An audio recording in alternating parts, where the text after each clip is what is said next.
And we are What's live in the happening? world.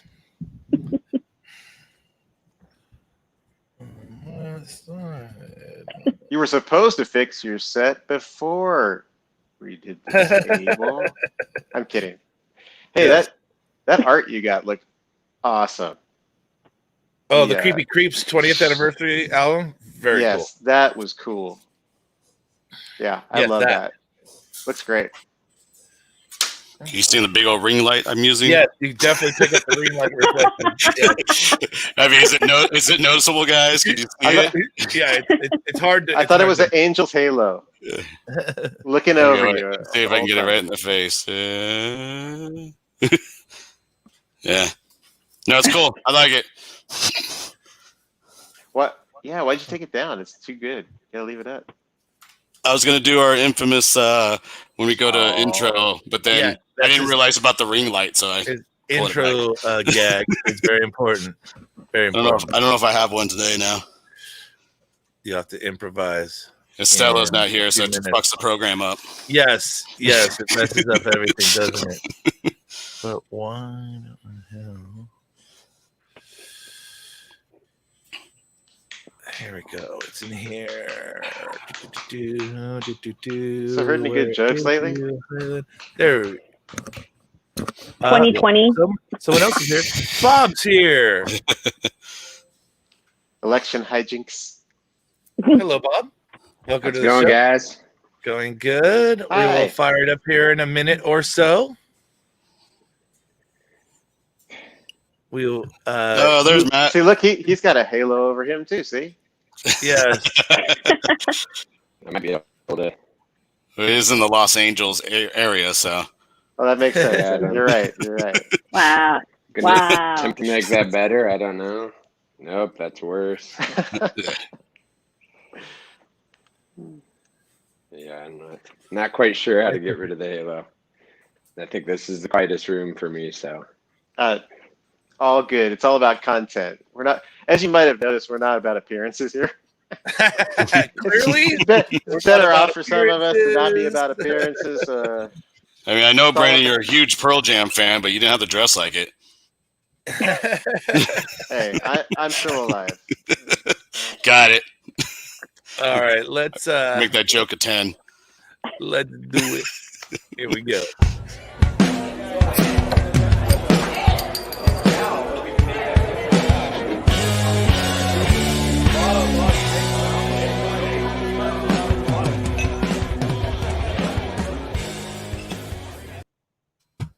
Hello and Abel, what welcome have to you the done? Indie It Beer looks great. Show. Well done, Abel. Tonight we are joined by the illustrious Highland Park Brewery. Get it Yeah. right, brewery, not brewing.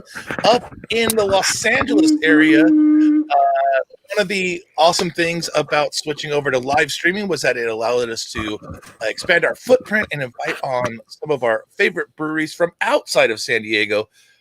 Highland Park, one of my favorite that I hardly ever get to go to, but get a lot of their beer. So let's start with you, Blanca. Why don't you introduce yourselves and tell us what you do at Highland Park? I'm Blanca. I am the assistant general manager. I actually just started in June, so I'm still very new to the brewery. Long-time fan, first-time employee. Yeah, I just help with of the tap room, with beer education and sales and miscellaneous things. Excellent. Awesome. We're Thank getting you her for way. joining She's us super tonight. passionate still. See, like she's just new in the door, ready to go, and just I got everything. That's good. Great. Talk Highland Park. That's awesome, man. And all right, Bob, please introduce yourself to the world and try to encapsulate what you do at Highland. Well, first I'll add to Blanca, because Blanca is actually wearing a lot more hats than assistant GM. She's kind of definitely helped us a lot in sort of the COVID era transition of distribution and sales, and we're trying to get better at beer education and sensory. So she's wearing a lot of hats, but AGM is her official title, but she's doing a lot more than that. So we're glad to have Blanca on the team. Yeah, Bob Coons, sort of, owner of Highland Park Brewery. The brewery has 5 owners, actually. My wife and I have sort of like own the majority of the company, but then we started the brewery in a very small little 450 square foot space behind a bar called Hermosillo. And the guys who own the Hermosillo own 20% of the company as well. So, anyways, yeah, that's me. Former brewer, now administrator and paper pusher. Excellent. And calling that a barn was very generous. I mean, it was kind of like a lean-to shanty.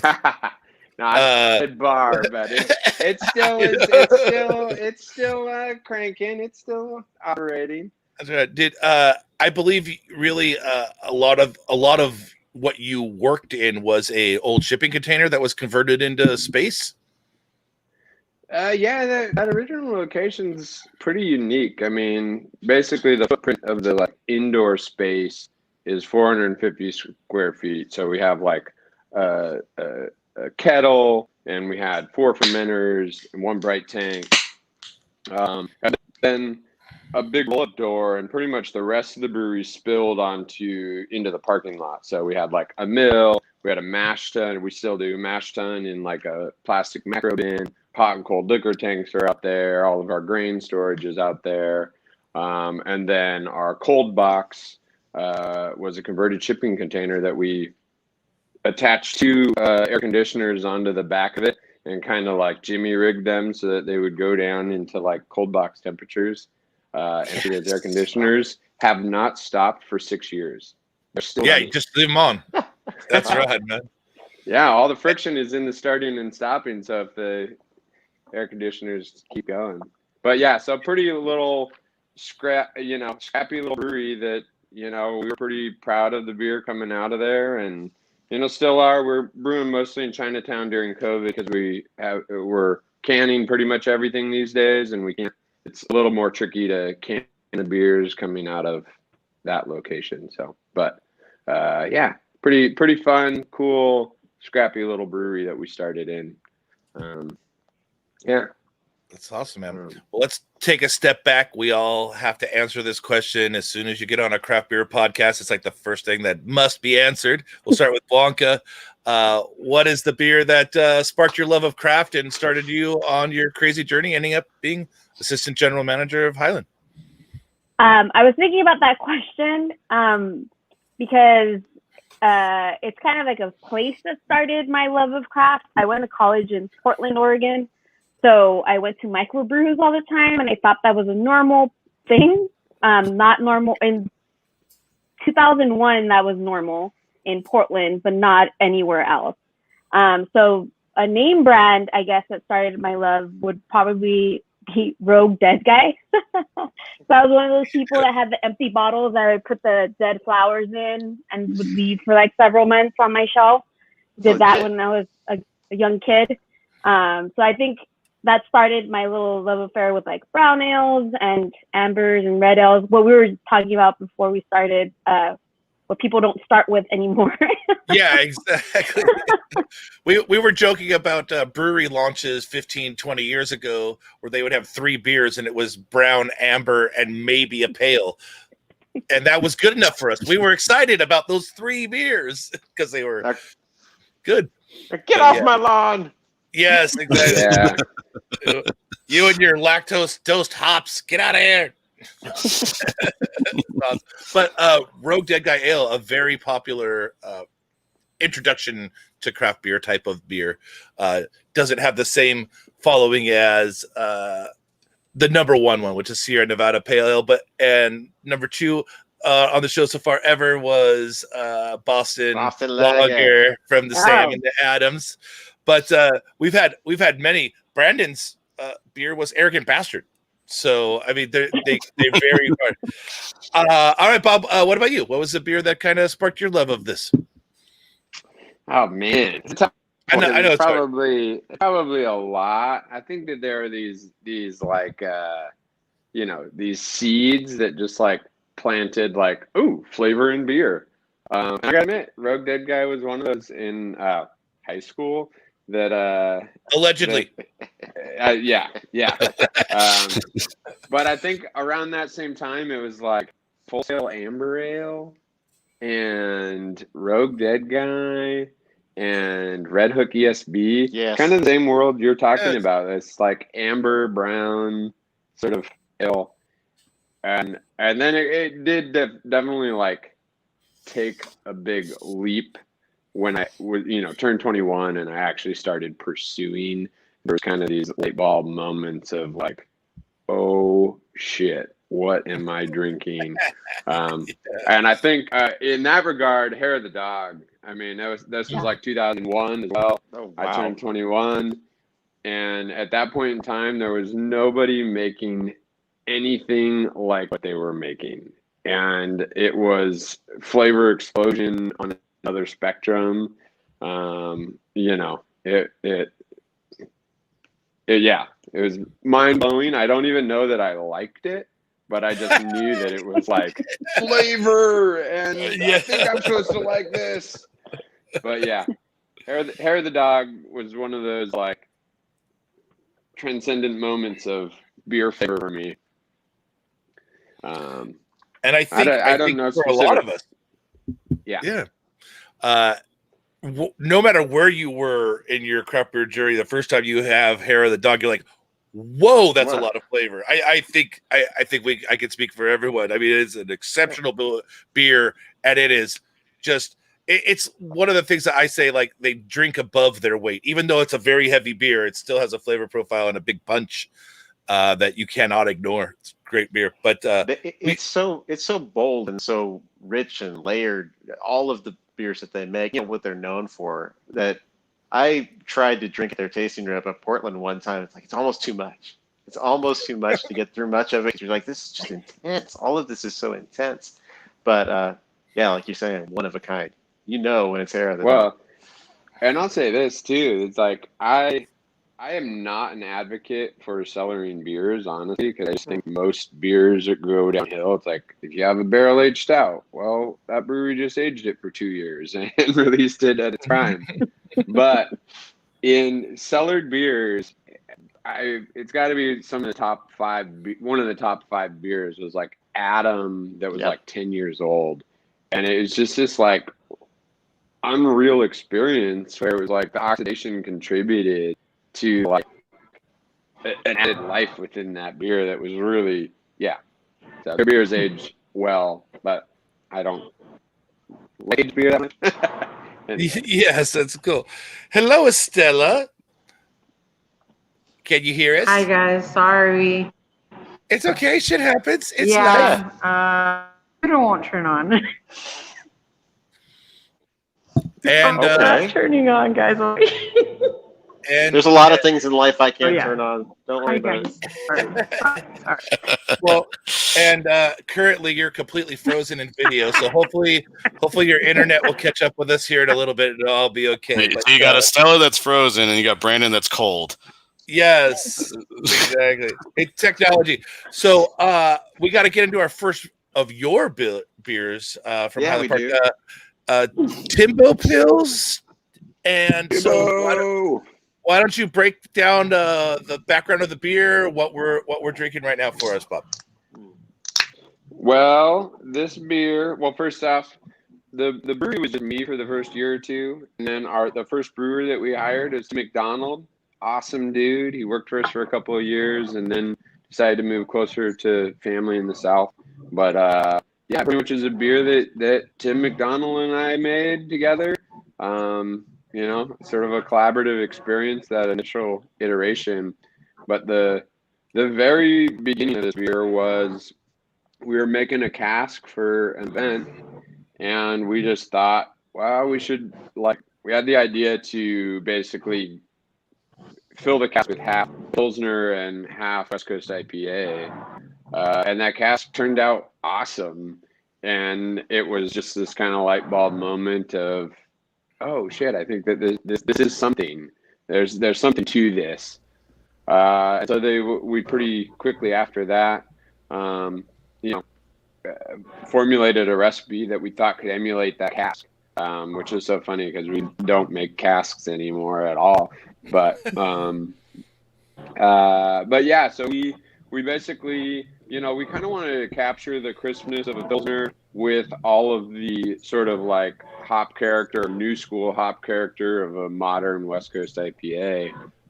So we, on the sort of like hot side, malt bill thing that's in the kettle, we kind of treat it more like a Pilsner.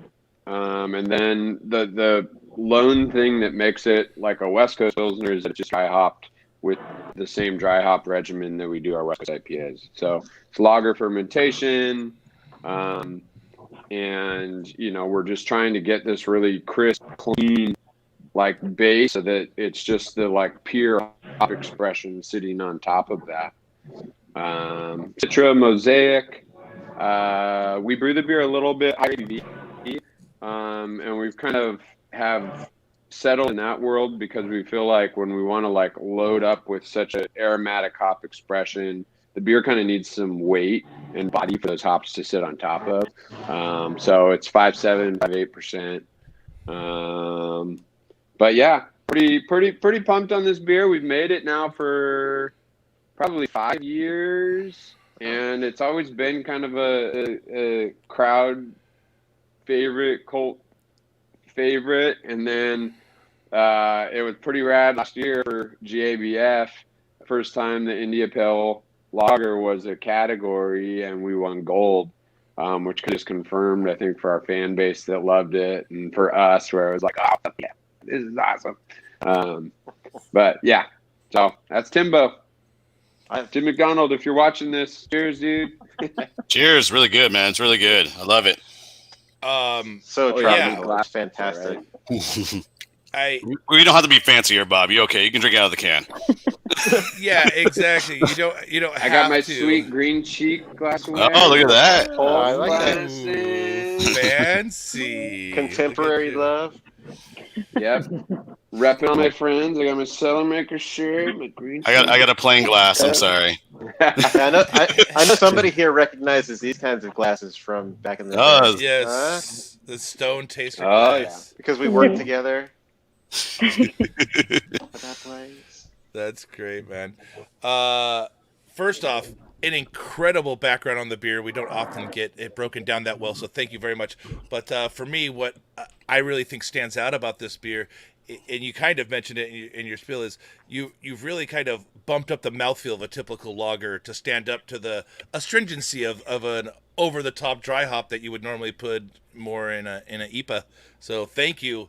My San Diego mouth fucking loves this. So cheers to you guys. That's great. No, I gotta say, this style has been so fun for us, because it's like, for me, it's like, I love hoppy beer, but I can't drink 7.5% IPA all day long. But, 5.5% hoppy beer, I can definitely drink more of. And, I think IPLs kind of missed the mark when they like came onto the scene. Nobody was really like giving them love. And I think people were making them too thin, whatever. But, we've put a lot of time and effort into this style, and I feel like we're, continuing to improve and to like build on the momentum that we have with it. And it pumps me up, because I like this style a lot. It's more drinkable, and it still has all hop expression, that like people want. So glad it's surviving for us. Also uniquely Southern Californian. It's these type of beer done in the way you're talking about, where you really brew a traditional lager, you just dry hop the crap out of it. Not like, I think where IPLs missed the mark is they brewed them like IPAs, where like there was bittering hops and first wort hops, and that doesn't really work so much in a lager. After it sits there for so long, the bitterness kind of falls off and just has like this aspirin-y quality to it in the background, and you lose some of the it's weird. It's like big but slick mouthfeel, but not oily. Like you just really hit this one. And I'm gonna shut up because I don't normally talk that much about beer specifically. He never talks about I was gonna beer. say, I don't think None of us do. No, but I'm just saying. He just has a beer show, that's all, but he never talks about it. No. So what I'm your saying. favorite cat? I don't get stuck so much on someone's beer. This is great beer. Thank you. Unless it's Pariah. Glad you guys do it. Yes, it's rad. And we lost Estella again. Estella is having the wonderful technological issues that it is to connect to anything from where Mujeres is, which is down in Barrio Logan. No matter what cell phone service you have, it's tough in that neighborhood. So I hope she makes it back. But you guys are right next to goddamn Dodger Stadium. And first off, fuck you. And secondly, congratulations. Hey, this time you don't speak for everybody. We still really like you. No. You guys are cool. It's the Dodgers I have an issue with. You're cool. You're cool. Fuck the Dodgers. You're cool. No. For congratulations to the Los Angeles Dodgers for bringing in the. How hard was that for you to say, Brian? How hard was that for you to say? It was really tough. It was really tough. But you hear a cat screaming in the background. So, how on earth are you even like hanging out with a bunch of San Diegans right now after that amazing victory? Well, I'll say this: baseball is like my pastime from when I was like 8 years old on. I played baseball, but this was in Washington State. So there's something that gets wired in your brain of like if you follow a sports team. So the Seattle Mariners forever suck, but I can't stop following them. So yes, right? Hey, we can relate. In LA for 15 years, so I don't have as much of a history. It's just like being by the stadium is pretty meaningful to me because it's like growing up as a kid. My sister and brother-in-law would take me to like 25 games a year, which is a lot of games when you're like 10, 11, 12 years old. And there's something about, you don't even have to be a sports fan, but the ritual of baseball games and the methodical process and going to the game. So for me, it's been like, I am absolutely a Dodgers fan, but I'm more a fan of even just baseball in general. It's a fun thing, and it's fun for our brewery to be by the stadium. I guess I'm going to pass this over to Blanca because Blanca's lived in LA longer than I have. I'm pretty confident. And what that experience is for her, the Dodgers winning. Yeah. What did it feel like to be? I've never felt being a fan of a championship team. What's it feel like? Well, I guess they last won when I was 5 years old. So my oldest brother has been, he remembers when they won the '88 championship. But I think that it's like finally like a release for the city to finally feel like, especially all after the last few years where they've gotten so close to finally get the championship. But it would be this year. It would be 2020. It would be when we couldn't properly celebrate in the streets, although people did. But I kind of felt it coming when I was like, it would be this year because I haven't been to any games. The season was cut in half. Yeah. Giving them more likelihood to have enough stamina to get through to the end and not like, I don't know, have something happen. But yeah, I mean, it was definitely like, you could feel it in the city where it was just like this, just everybody was so excited and happy. Something else happened recently that was just like that. But in LA, I think it's been a pretty good few weeks for people being happy about things. Yeah, for the one. goddamn Lakers as well. So yes. Oh, right. Estella's happy about that. But, other things. With your proximity to the Stadium Blanca, how much business do you get? Let's pretend it was a normal baseball season where people were going to games. How much business does that mean for a brewery like yours that's close to the stadium? I will preface this with the fact that before I worked at Highland Park, I would go to Highland Park before and after Dodger games because the Dodger Stadium Express leaves you a couple of blocks from there, and it's a few blocks from Union Station where you could get the Dodger Stadium Express for future reference if this ever goes back to normal. And going to Highland Park before or after, especially the Dodgers win, was amazing, especially because you get pictures of beer. Always happy, packed. I didn't experience that because I started in the COVID era. But from that a good being move? there, yes. Not having to deal with drunk baseball fans, I think is probably a a good thing. Yes, you get Yeah. you get to step into it slowly, and then next year you'll get to drown with the. Well, at least hopefully. So I mean, hopefully. we have one brewery down here that's very very. Well, actually, I have two breweries that are really close to our sports arena, and even though it's not even you know, NHL hockey, that place just goes off, and it's called Bay City, and it's really close to Modern Times, which of course Modern Times has a giant draw all the time. But man, these Bay City that place gets so packed right before the game, then it empties out. It's crazy, and then 3 hours later, 2.5 hours later, whatever, That's it's full packed again. again, and it's so much on fun. the way out. And they've kind of like become the official Gulls brewery, but it makes such a huge difference, and it's great. And there's nothing like it, especially when they win. Like it's not quite the same when they lose, but you come back from a win, you really want to drink then. Thank you. And everybody becomes like a happy drunk. So it can be a real generator, and Yeah. it's Well- great when good breweries can benefit from that. Yeah, well, like Blanca's saying, like I've gone to Highland Park before, games and stuff like that.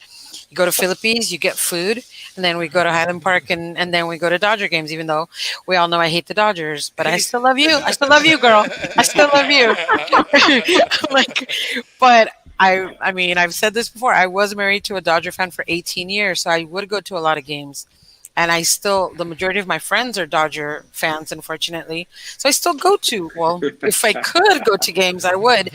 But yeah, you guys are so close. And I'm sorry, I'm super late, but you guys do have a couple cans that are focused for LA. Was that for the Dodgers or just like beers you guys wanted to put out for the city? Or, because I know I brought some of those back the last time that I went and visited you, friend. And my friends that are Dodger fans here, they're like, "Oh my God, thank you, Estela." I'm like, "There you go, guys. Here you go." Yeah, I want you guys to try the beer, but yeah, I remember the names were like LA focused and stuff like that. Was that something just for the city, or was that something for the Dodgers? I guess for both. I mean, I would say there was a couple year period where we had two brewers.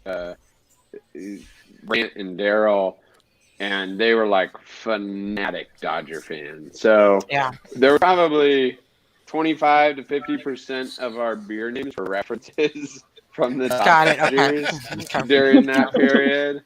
Now,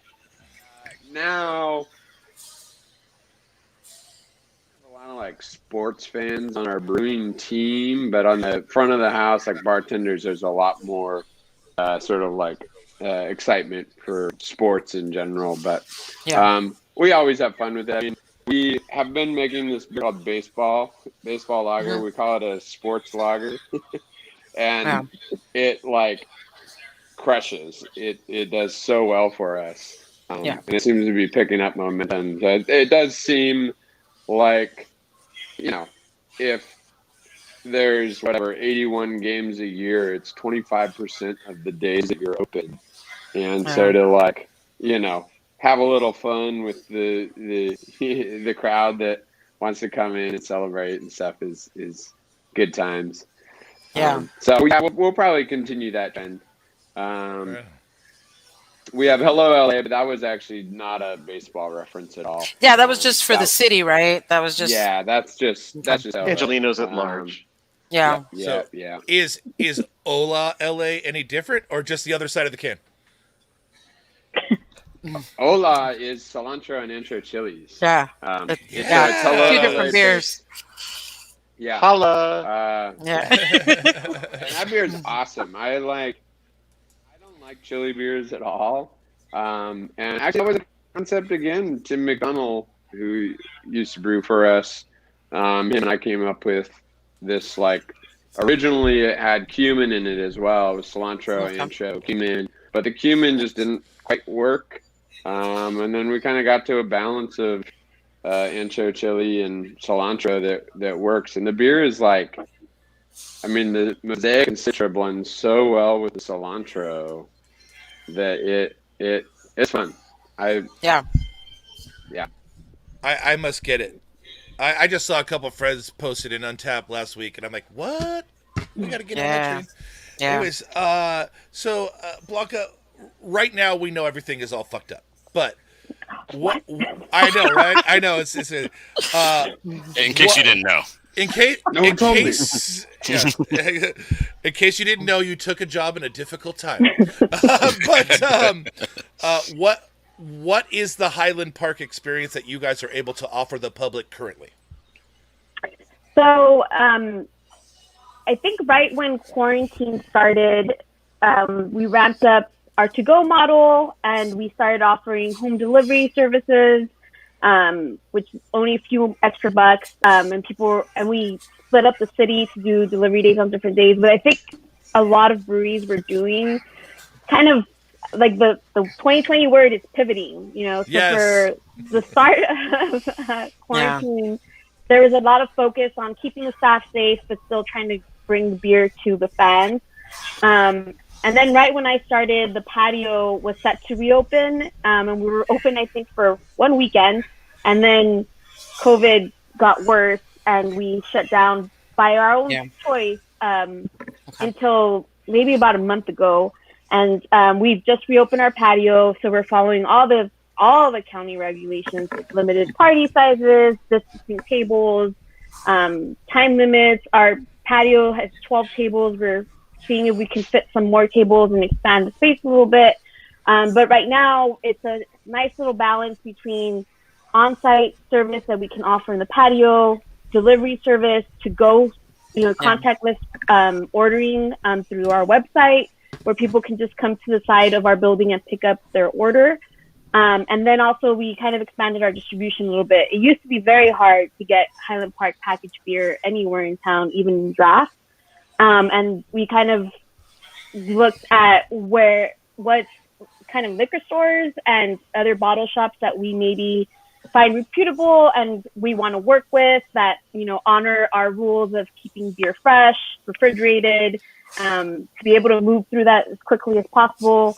And we started expanding our distribution a little bit just to make sure that we're able to get our product, out quickly so it can be fresh on purchase. And I think we basically went to the extent of, and then we were doing shipping for a long time as well. So in California, breweries can ship. And I think that's what a lot of other breweries did, just to try to make sure they're not sitting on beer that's aging. And then, of course, quickly shifting from kegging to more canning, which I think is really it's been awesome. Like, I would always go pick up cans before. It would just be like my weekly grocery trip would be to pick up a case of beer and share with my friends, because, what else are you going to do when you're stuck at home?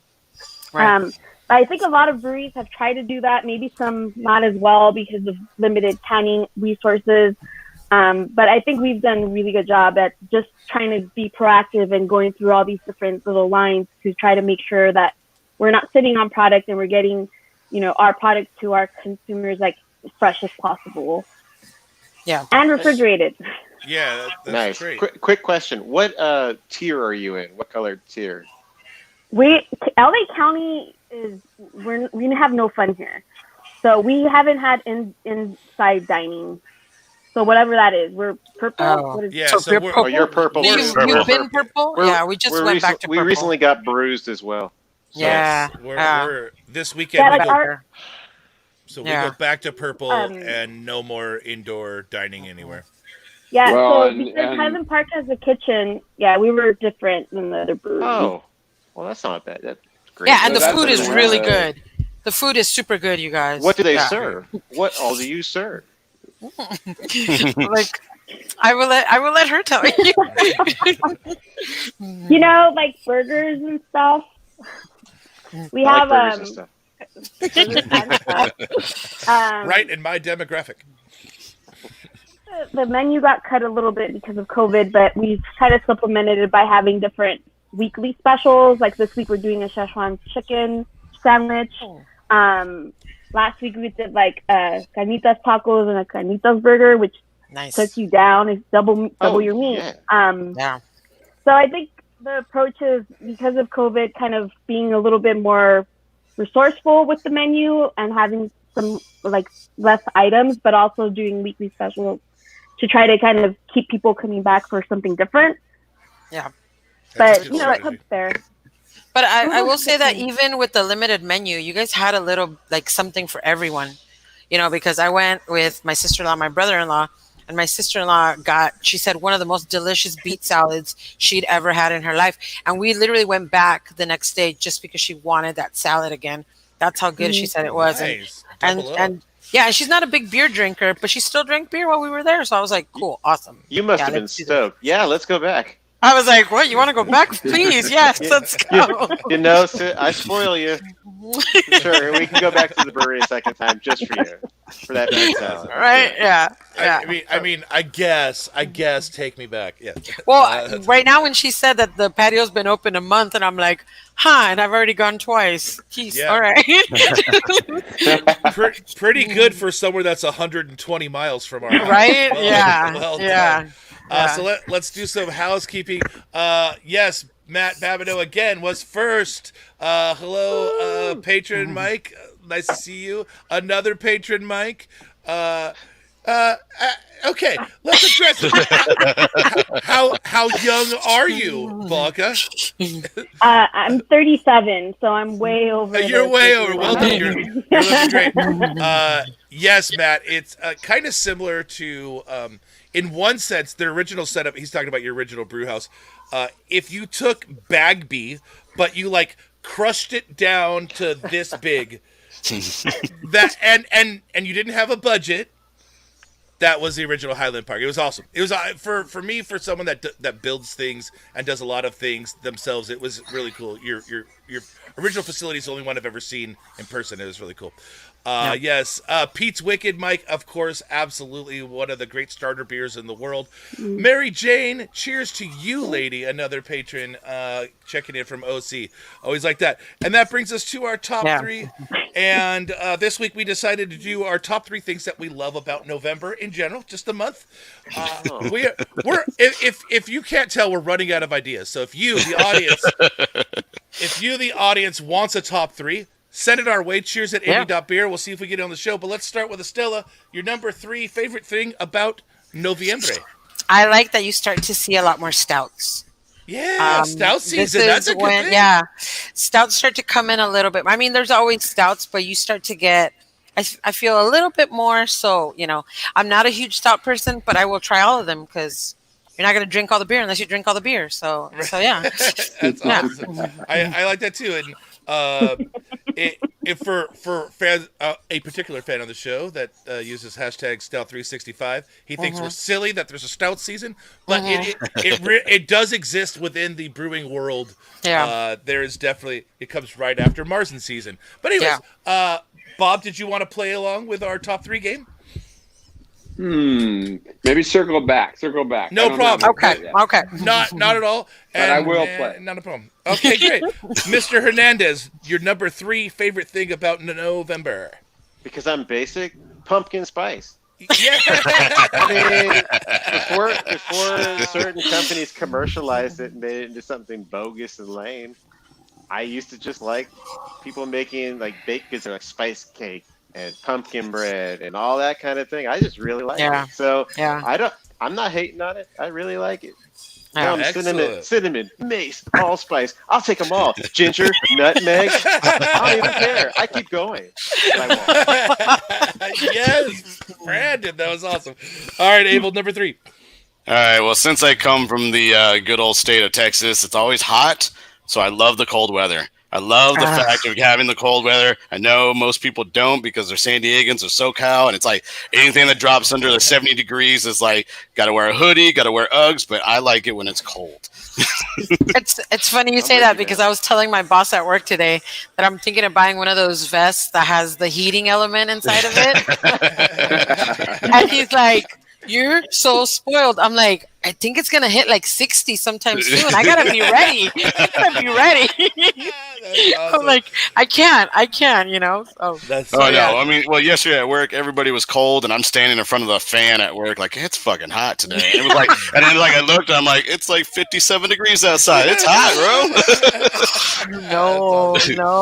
But it can't be no different from our boys from Canada when they were like, oh, it's like it's 37 Celsius or whatever it was, and then we like calculated it, and it was like 28 degrees in Yeah. Canada, and they're like, it's summertime. It's like, what the hell? Yeah, they're crazy, but I Yeah. agree. I like the weather change as well. Blanca, do you have a number 3? I'm gonna ping pong off the weather. It was like crisp but sunny today, so it's like Yeah. warm in the sun, but it's cool. I think it's like Yeah. those nice fall days for drinking stouts. Yes. There it Absolutely. is. Wait, a pumpkin stout. There, now you got all three. Yes, exactly. all right, Bob. The guitar's back on you, man. How about number 3? All right. I'm gonna go with Sierra Nevada Celebration. Oh, Yeah, good pull. And- Good pull. In November, you can definitely buy it almost anywhere, I think. So, Absolutely, yeah. and we have friends that race to see how many they can drink every year, and it's a worthy beer to do that with. It's a great beer. Yeah. Yep. Celebration. Even the name is wonderful. Right? Yeah. And it normally like closes out fresh hop beers, like the local ones get here first, and then it's closed out by Celebration. Just great Yeah. beer. So for me, for number 3, I went with San Diego Beer Week, even though this year's, as with everything this year, is fucking fucked up. Yeah. But for me, November just, it always starts off with a bang of 10 days of San Diego Beer Week. Yeah. I freaking love it. It's the first thing my mind goes to as soon as I am done with my horror movie thon of October. So this, for me, number 3, San Diego Beer Week 2020. It's Can I great. But share a let's, funny story real quick? please. Yes. We're all about stories here. All right. So, playing off San Diego Beer Week, my favorite San Diego Beer Week event, I believe, is the Brewers Guild Fest, where everybody's there. You can try all the beers, Yeah. interact with people. It's great. Yeah. And the funny part is, I haven't been at it the last 2 years because I've accidentally scheduled trips to New Orleans and missed the first weekend of Beer Week both times. But guess what? Oh, poor I'm- Brandon. But I'm here this year. Just like how the Padres were really good when we couldn't go see them. Yeah, Yeah. of course. That's Exactly. great. So let's catch up with the crowd. What an adorable number 3, Mr. Bob. He's so cute. He's so cute. Oh, Pariah Brewing checking in. Yes, pumpkin bread does rule, especially when Yeah. it's made right. And yes, Mike, stouts, pumpkin spice, all about November. We're into it, that's for sure. Yeah. But we have to get back to our guest beer, and this one's a great name called Beeper, full on 80s, all up in the can. Here we'll make Super rad. we'll make Great Abel can be the art. model. Thank you, sir. So Bob, why don't you break down this beer for us and let us know what we're throwing in our face? Yeah, so I mean, Beeper, obviously inspired by high school days, wearing a pager, Beeper. Yeah. So we actually don't make a whole lot of pale ales, not because we don't love pale ale, but because our hoppy lagers kind of take that place on our board, and it's like people know our hoppy lagers are like, we're known for that, so then the pale ales don't get as much traction. Anyways, we're kind of on a new kick and trying to make more pale ales. So I think this is the first time we've ever canned this beer. It's 100% Mosaic. It is 6.5%, so higher ABV. We kind of always find that in hazy beer, it's a little tricky. You don't have a little bit higher ABV to get the right body. There's all the hops and suspension, which will lend astringency and bitterness and stuff like that. So, a little higher ABV. I don't know. What else do you want to know about this beer? I want to know how you're getting this giant grapefruit fucking nose that's punching me in the face. Yeah. That's I assume extreme, like, very late hop additions to only dry hopping and not any much bittering during boiling, I would suspect. Just that's what my mouth's saying anyway. I would say in general, all of our hazy beers have little to no bittering hops, heavy whirlpool additions, and then majority dry hop. I actually think the path to the best hop expression is the best yeast management. It is what makes you get the brightest, best hop character is if you have clean fermentation and you clean up all of those off flavors that happen during active fermentation. So, anyways, that's yeah. So I think that us making beers on a continuum. We don't think what we do is perfect. We're actively trying to improve and get better. And as I would hope always, it's like, I feel like we're at the best place we've ever been with our hoppy beers, because we're always actively trying to make them better. So, I think that you're going to like, I guess this year, we recently switched the yeast that we use for our hazy beers. So we now use a yeast called Juice, from Imperial. We use Calvin Grains Admiral malts, maltster up in the Bay Area. I love giving them a shout out. They're awesome people doing something that I cannot believe is unique to them. They're the only maltster in California, which is like mind-boggling to me. Right? What? Yeah, we need more. Yeah. Yeah, I think that's probably a good summation of this beer, but it's definitely a mosaic expression. I guess I'll touch on hop selection a little bit, because I think that that's a big part of sort of our hop profile in all of our beers. Is we're pretty intentional in it's like hops are an agricultural product, and depending on who's growing them, in what soil and what climate, and what, when they're picking them, how they're caring for them, matters a lot. And every year it's kind of mind blowing, especially with mosaic, that you'll get like 5 lots on the table and you'll smell them all, and they are so drastically different. Where I think, it's something that maybe consumers haven't like learned to value, but there is massive variance between different lots of hops. And, we're just now at the scale where we're able to do selection on pretty much all of our hops. Prior to that, we just weren't big enough, and suppliers and growers wouldn't let us do selection because we weren't buying enough hops.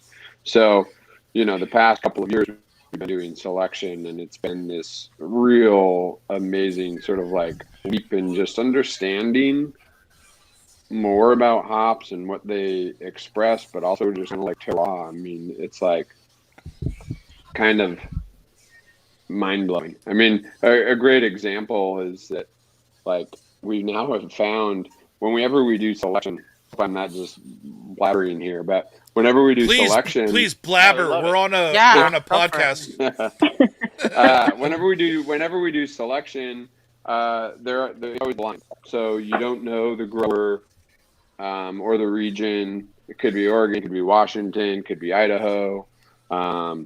And you get the hops, they usually have a number associated, and then you select. And we're like tuned in to certain farms, and we keep selecting these same farms over and over, which is, I think, a really clear indication that there is terroir, and that we are drawn to the whatever it is, those farms. We're making a beer this month with Cellar Maker, because both Cellar Maker and us continue to select from a farm called Coleman Agriculture, and they're in Oregon. But 2 of our selections this year were Coleman, and one of Cellar Makers was Coleman. And it's just kind of this cool sort of like symbiotic sort of experience that we're getting, that I think translates to the glass. And I can talk about that all that I want, but it's like it is, we're looking for specific qualities in our hops. I think that we're always looking for these like high tone, zesty, citrus, tropical, you know, notes that also kind of have a little bit of resinous backbone to them. And so it's, yeah, I'm kind of going on and on because I love it. I love that side of it and starting to connect to the agricultural side of it and having that be expressed in your beer. And it's not just all homogenous, you know, it's not like everybody is making the same thing and can produce the same results, that it's both the craft of making the beer, but also the intention behind selecting ingredients and that sort of thing. So, Well, yeah, pretty fun. Anyways, the beer bye, itself, bye, bye. man, this is great. And so there's an adjective that I really don't like because it's been co-opted by nerds, much like pumpkin spice, and that's juicy. But this beer is juicy, and typically I think when people use that adjective in a descriptor, it's because they're sensing a very orangey quality, something like that. But for my bug, it's like pineapple juice. It's just this really, for me, a great expression of pineapple and then tropical nuances that are around it, as well as some like citrus zest and everything. But everything in this beer is so bright that you can pick it out and find it. And it's just a really vibrant beer. I'm not even a big fan of hazy beers in particular, but when they're done well, they're great. And this is a great example of that. I'm just in love with, and Mosaic's my favorite hop as well, but I just like, this is a great beer. So thank you for sharing it with Well, us. awesome. Thank you. We got an awesome team behind us at the brewery making that. So it's, So you appreciate hearing that. Yeah, you guys make slushies. Have you made this into a slushie? We have not. I will say this. Okay. It is very hard to make beer slushies. Oh, It's I know. something with the bitterness in beer and getting the right balance. So we but actually, you guys make insane slushies. we're trying. So you have a particular staff member that you credit, at least always, for the crazy ones, Tyler. Does he really make them up, or does he just have to be the face of them? Well, so this is actually something that's pretty cool because it actually touches on, I think, a bigger topic for me at least. So Tyler was our lead brewer in the Highland Park location, and we're not brewing over there right now. And so I don't know how familiar your audience is with us as a brewery, but we make a very broad range of beers. I mean, we make lager beer, West Coast IPA, hazy IPA, imperial stouts, a broad range of imperial stouts, mixed culture beers, spontaneous mixed culture beers. It's a lot, and we take all of them very, very serious. And so I am answering your question. But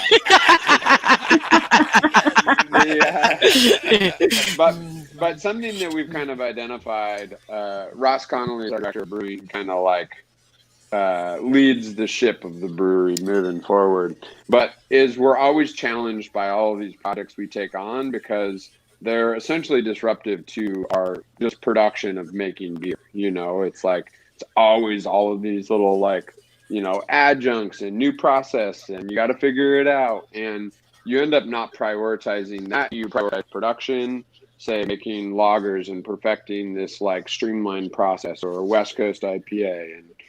And so it's something that we've figured out in sort of like moving Tyler over to Chinatown is we've kind of empowered him to be special project, sort of like just developing flavor. So now Tyler's role is seriously just exploring flavor, doing all of our like cool one-off projects. You know, he's constantly sort of like collecting information, feedback, ideas from our team. And then he's kind of like, you know, champion to develop those. So you see it as slushy, but it's really an internal thing of innovation development for Highland Park Brewery. And he's kind of like sort of leading that team. But it's a pretty collective, like everybody on our team has input and ideas and brings something to the table. And then internally, we're really collaborative. Like, it's usually not like one person's vision. Tyler is the one that's like actually executing it and bringing all of the pieces together. But we got a pretty like fun dynamic, at least I think it is, that's collaborative, where people have input and you know, keep developing it. So Awesome, man. that's that story. Then getting to the slushies, the fun part. It's really hard to make beer slushies because there's bitterness, and the bitterness when it turns into ice form, It's not good. it totally fucks up the palate. And so we've kind of like our a way around that. We made a strong seltzer, and so we blend like half seltzer and half beer. Whoa.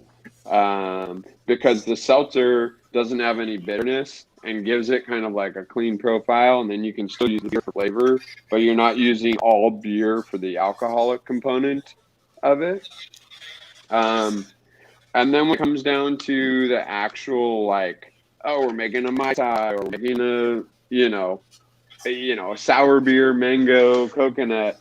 It's just it's repetitive, trying lots of iterations, trying to come up with a base and then add components to it along the way. It's a fun process, but it's definitely work. It's like, it's not always easy in slushy form because it like transforms and when ice is added. But it's fun. I love it.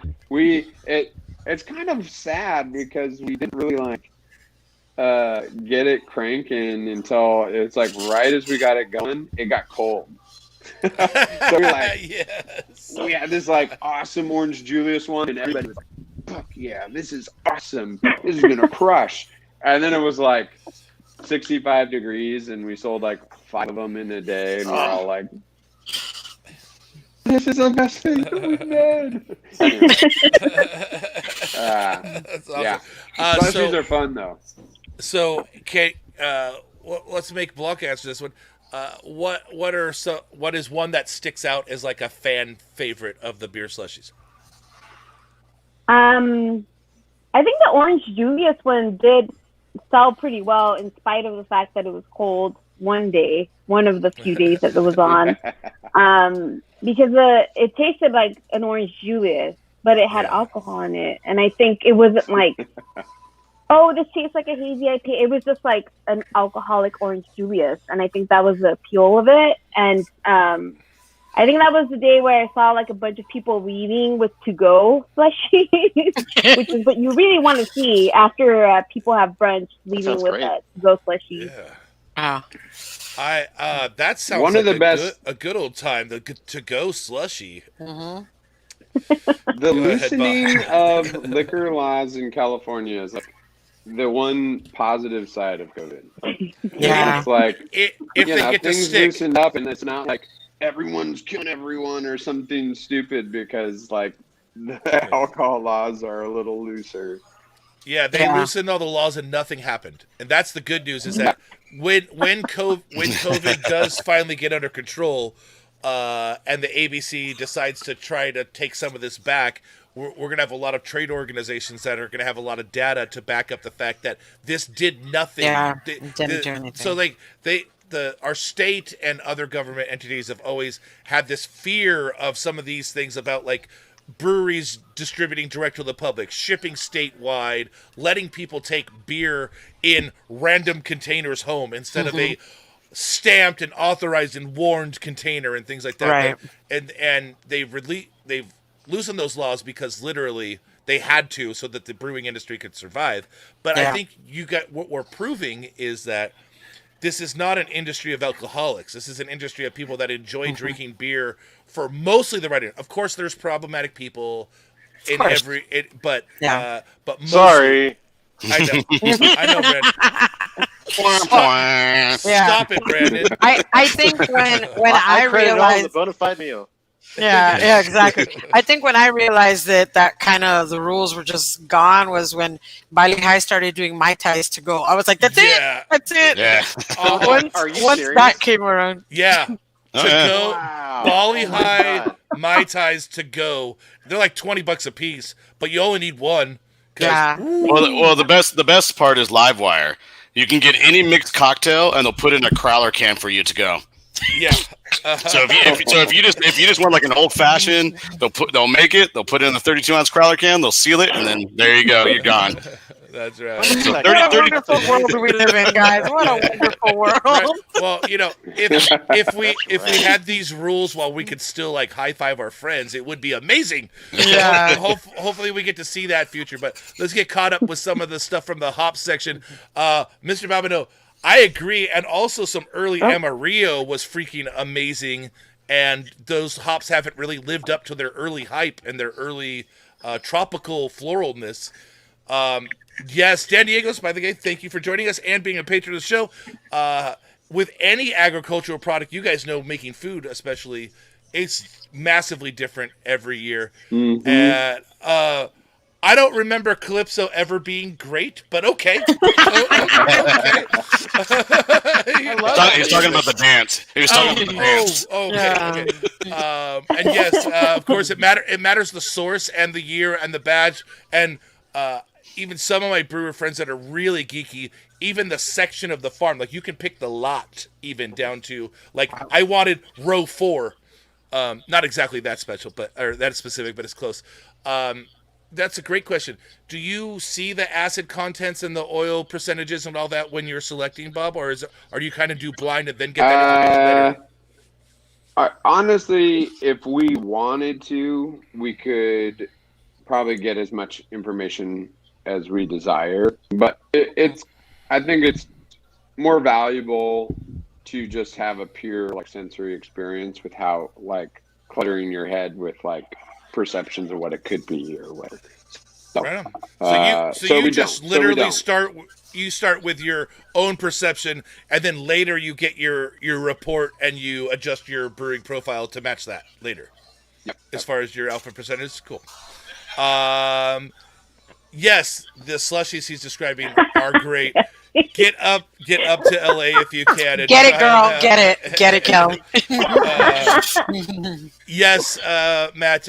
Definitely, a lot of the laws that breweries have operated under since Prohibition are very restrictive and come from a weird place of fear that has never actually been justified. Right. But the bigger companies, people that have billions of dollars, purposely have kept these laws from changing, because any local loosening of these laws, like what we're experiencing now, only benefits the small guys. Like, there's no Budweiser store. You can't go, Right. you know what I mean? Yeah. You can already get a goddamn Budweiser to go to any liquor store. So these type of laws really only help our local producers, and that's why they've always been fought by bigger people that have billions of dollars invested. And this is pretty good. We got to get that Glauer kink going. We got to get a bunch of cocktails from Livewire and make that happen. We love you too, Kelly. Well, that'll be And next week's episode. Yes, right? Exactly. Next week's episode, it's cocktail hour. Woo! I'll drop it off, Blanca. I'll drop join. it off. Don't worry. That's right. But I always wonder if you just want to get a shot of tequila, are they just going to fill that whole 32-ounce growler? Right? Now, if there was anywhere in the world that would, it's definitely Livewire. Oh yeah. Bad So, decision. Four yes. walls of bad decisions. I always say Livewire is where you go to end a weekend, not start one. Wait, you start there. What are you talking about? But it's so funny. Livewire. Yeah. I think like 2006 or 2007, and this is a point when New Belgium La Folie was like you couldn't find it anywhere. Ooh, nice beer. They had it on their list, and I was like, yes, I want one of those. Shaker pint, full, $3. Oh, That Livewire was the first place I got a full pint of Speedway. And it's like a 13% beer and just a full pint. Bam! Yes, thank you. I love it. But I love that when you start off a story. Well, then we ended up at Livewire. Everybody's like, Ooh, all right. Even before that, you're like, hey, what are we gonna do now? Let's go to Livewire. Let's go to a different bar. It's awesome, man. So let's have the one moment of seriousness. We always plan one of these on the show per show. We massively respect your contributions to your community. You guys are a shining example of what indie brewery can be and how they can support their community and foster a positive long-term change and benefit to having your business in their neighborhood. Right now, your brewery is facing the greatest challenge it's ever faced, and any brewery has ever faced. Yet you are still brewing charitable beers, things like Black is Beautiful and People Power, and several other charitable causes you guys support. Why on earth are you still motivated to donate back to your charity when you yourself are hurting so bad? Thank you. Well, I'll say that I don't even think we're doing enough. I think that, things are the world's bigger than us. And I think that, we're just kind of starting on this continuum of, awareness or the work, as people say. But, I think it is, I started the brewery with just the pursuit of beer. And we're now like 7.5 years in, and you just start to see that it's much bigger than that. I think that, in a lot of ways I still am naive and uneducated and not fully cognizant of, our community and the greater good that can be done out there. But I am excited because I think, my wife Tiffany, who's a big part of the brewery, is, definitely leading the charge in just us being a better company and better people and being thoughtful of our staff, of our community, of LA, of California, of United States, of the world, and it just grows, and in a lot of different ways. It's like, I think it's fascinating because, and I'll try to be as transparent as I can be, but it's like right now, it's all men that work in the brewery, Highland Park Brewery, and we have, we hired Blanca as our first female manager. And then we recently hired our chef or kitchen manager as female. And, we're kind of in this, like I said, this continuum of trying to be better and realizing that, that we are not always there, but you're just kind of working. Nobody is. That. Yeah. That's great. But that's a great attitude, is if you can apply, I think the brewing industry in general, if they can apply their pursuit of the effort they put behind pursuing the perfect beer to pursuing a modicum of inclusion and bringing a little more diversity to their staff and their brewery, I think we could turn the table very quickly in craft beer. We have amazing individuals in craft beer, and it just needs to hit that tipping point, and I think we're very close. So speaking to that, Blanca, first off, congratulations on being the first female manager of Highland Park. That's yeah, girl. That's prestigious. That's prestigious. That's cool. So to you, how important is working towards bringing a more diverse staff? How important is representation for women and other minorities to you within your efforts and work in craft beer? So I don't know if this is known, but I am part of the Pink Boot Society, and I actually lead the LA chapter currently. And I was recently elected to a board Yes, position. she was. Yes, girl. I might have voted for her, guys. Might have voted for her. Thank you. Thank you for your vote.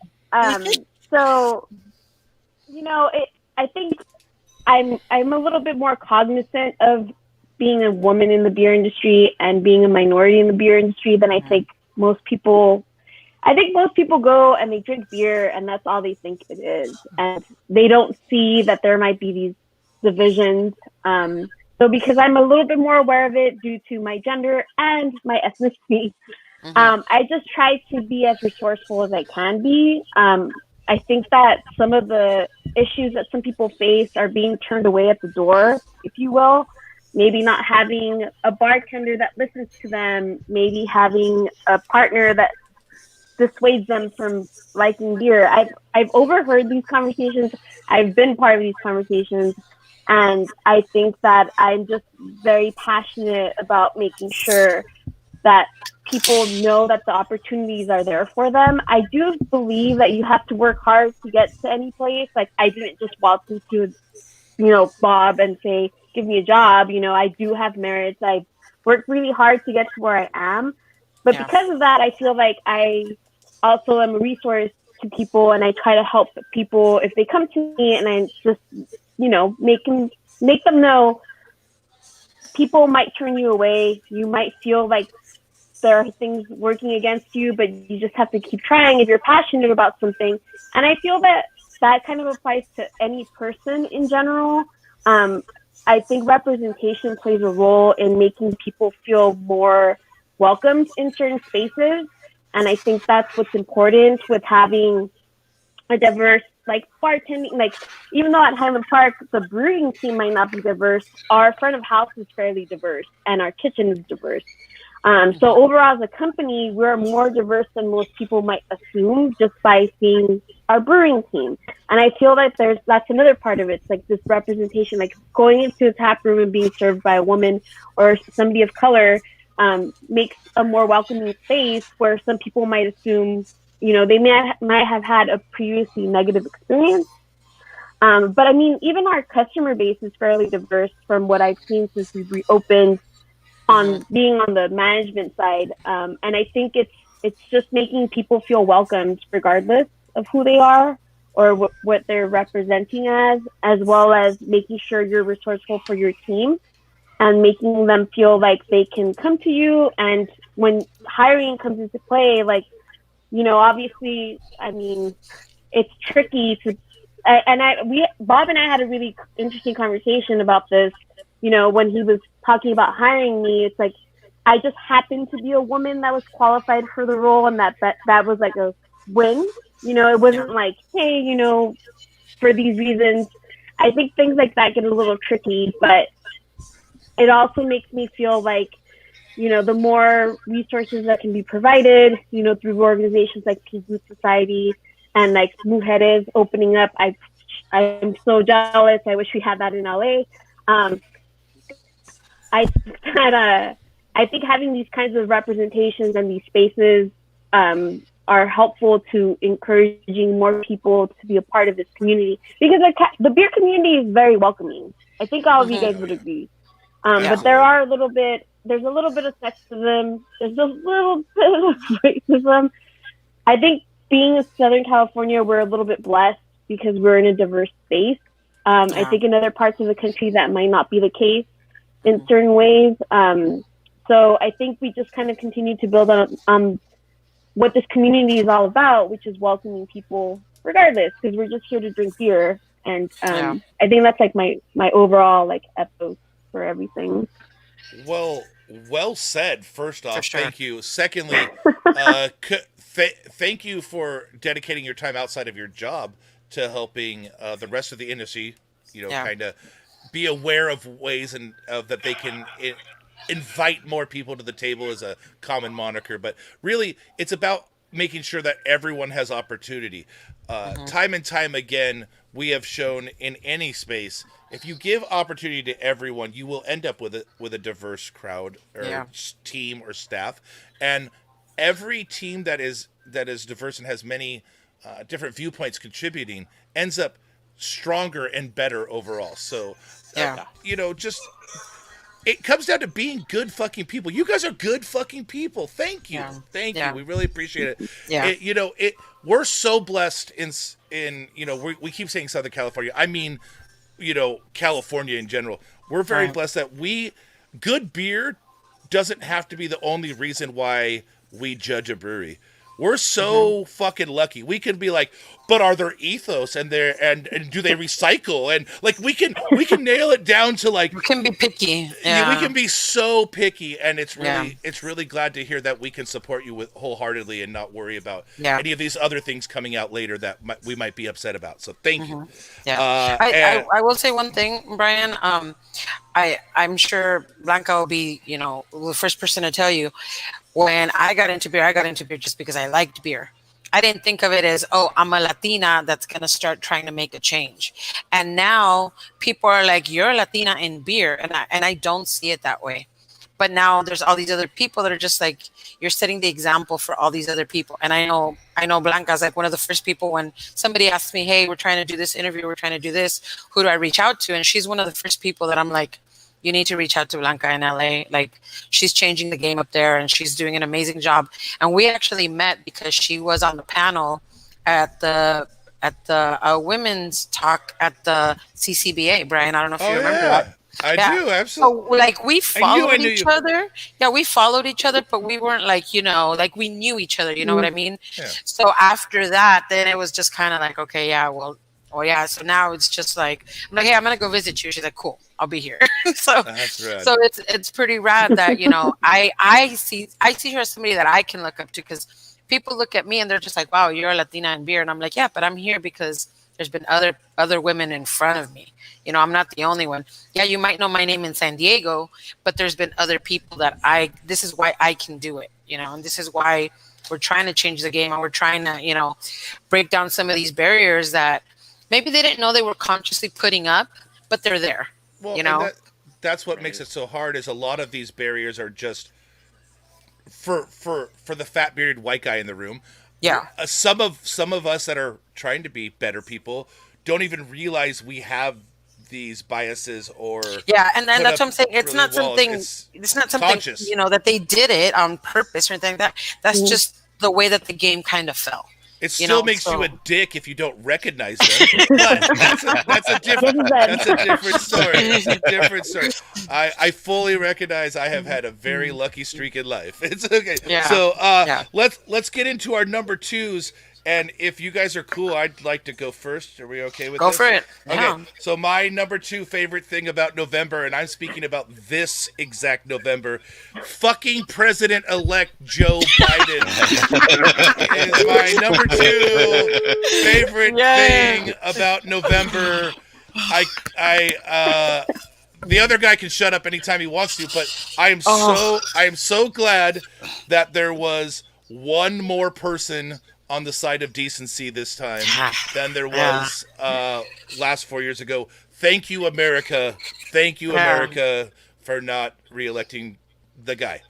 I'm almost hoping he doesn't want to leave the White House, so they'll drag him out. I want to see that. That's pretty. It was a funny quote from Joe Biden to say, like, well, we have an entire force that handles trespassers in the White House. Right.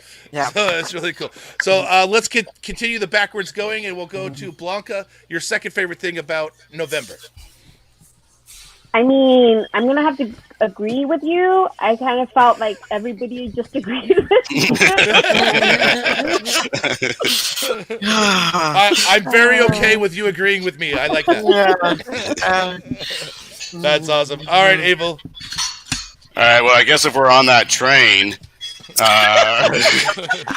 and just because I want to bring it up again with Livewire doing what they did, this is what they posted out on the day that he got elected. This is what Livewire had going on. So, Ski didn't want to show that's what they do. They give out cocktail drinks. But yes, just to go back on Estella's first time around, it's about the stouts for me.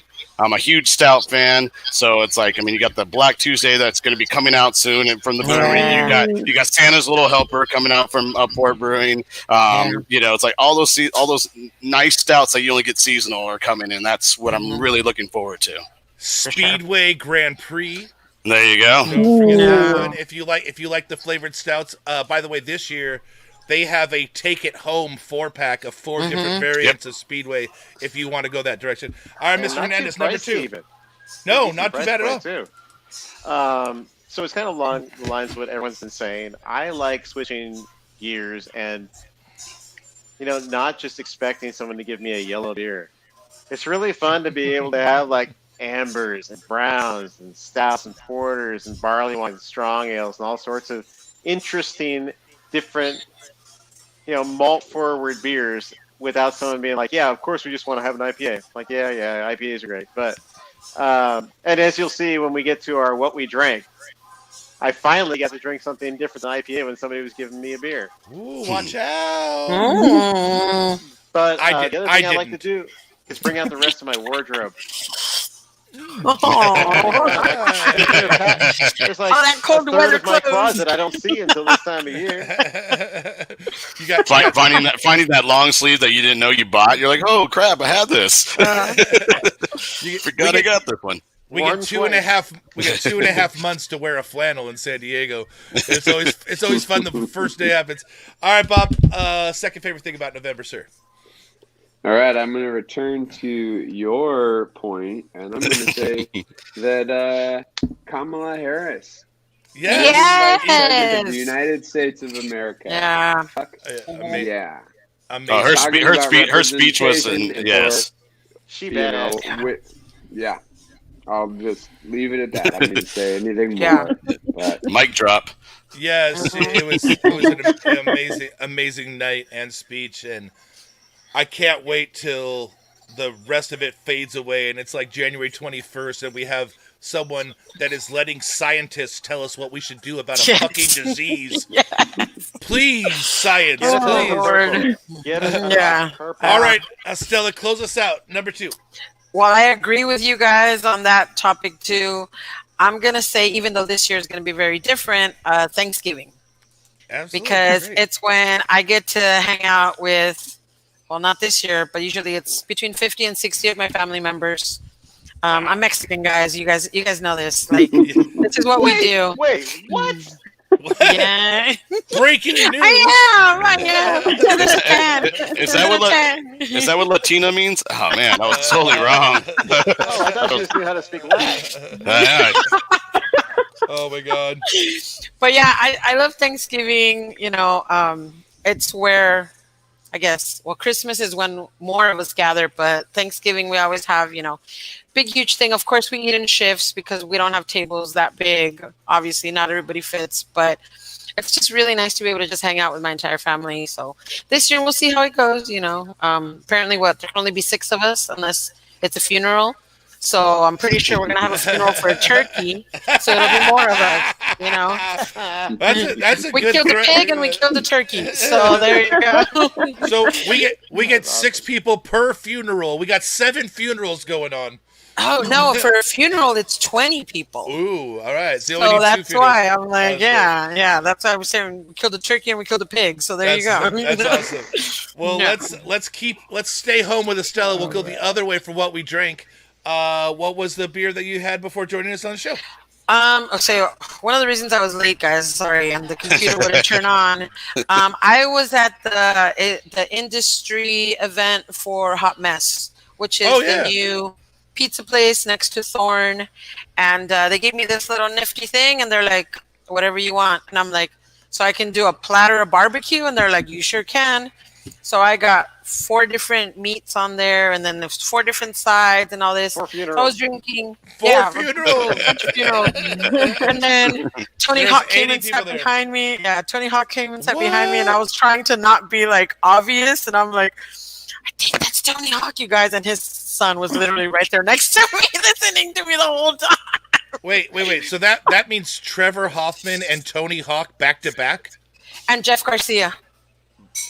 You didn't want to just meet celebrities whose initials were TH.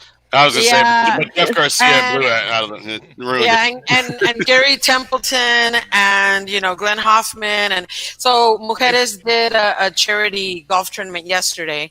So I was at the 14th hole with a keg of beer, and it was for veterans. So we had all these like former baseball players and stuff, and I just had a great time. But yeah, I was drinking Barrio Thorn. I'm Barrio Lager from Thorn. before I got here. So yeah, but that new place, hot mess, guys. Don't sleep on that. You know, you should have asked if it was Tony Hawk, because he does this great thing on Twitter where he like records people or posts about how people think he's Tony Hawk when he really is Tony Hawk. Okay, well, I kind of did that. No, I kind of did that. You could have been on his. He had a mask. Account. Yeah, no, he had his mask, obviously, you know. And I was like, "Hey, you guys, he really looks like Tony Hawk." And they're like, "What?" And I'm like, "No, look at it. He looks like Tony Hawk." And then one of the guys goes, "Yeah, Stella, that's him." And I was like, "Oh shit, really? Oh, all right." So have you checked his Twitter feed and found out if you became? I don't want to. I don't want to. I left him alone. He was with his kids. I didn't want to bother him. You know, I was trying to be cool. He probably posted like this Latino girl.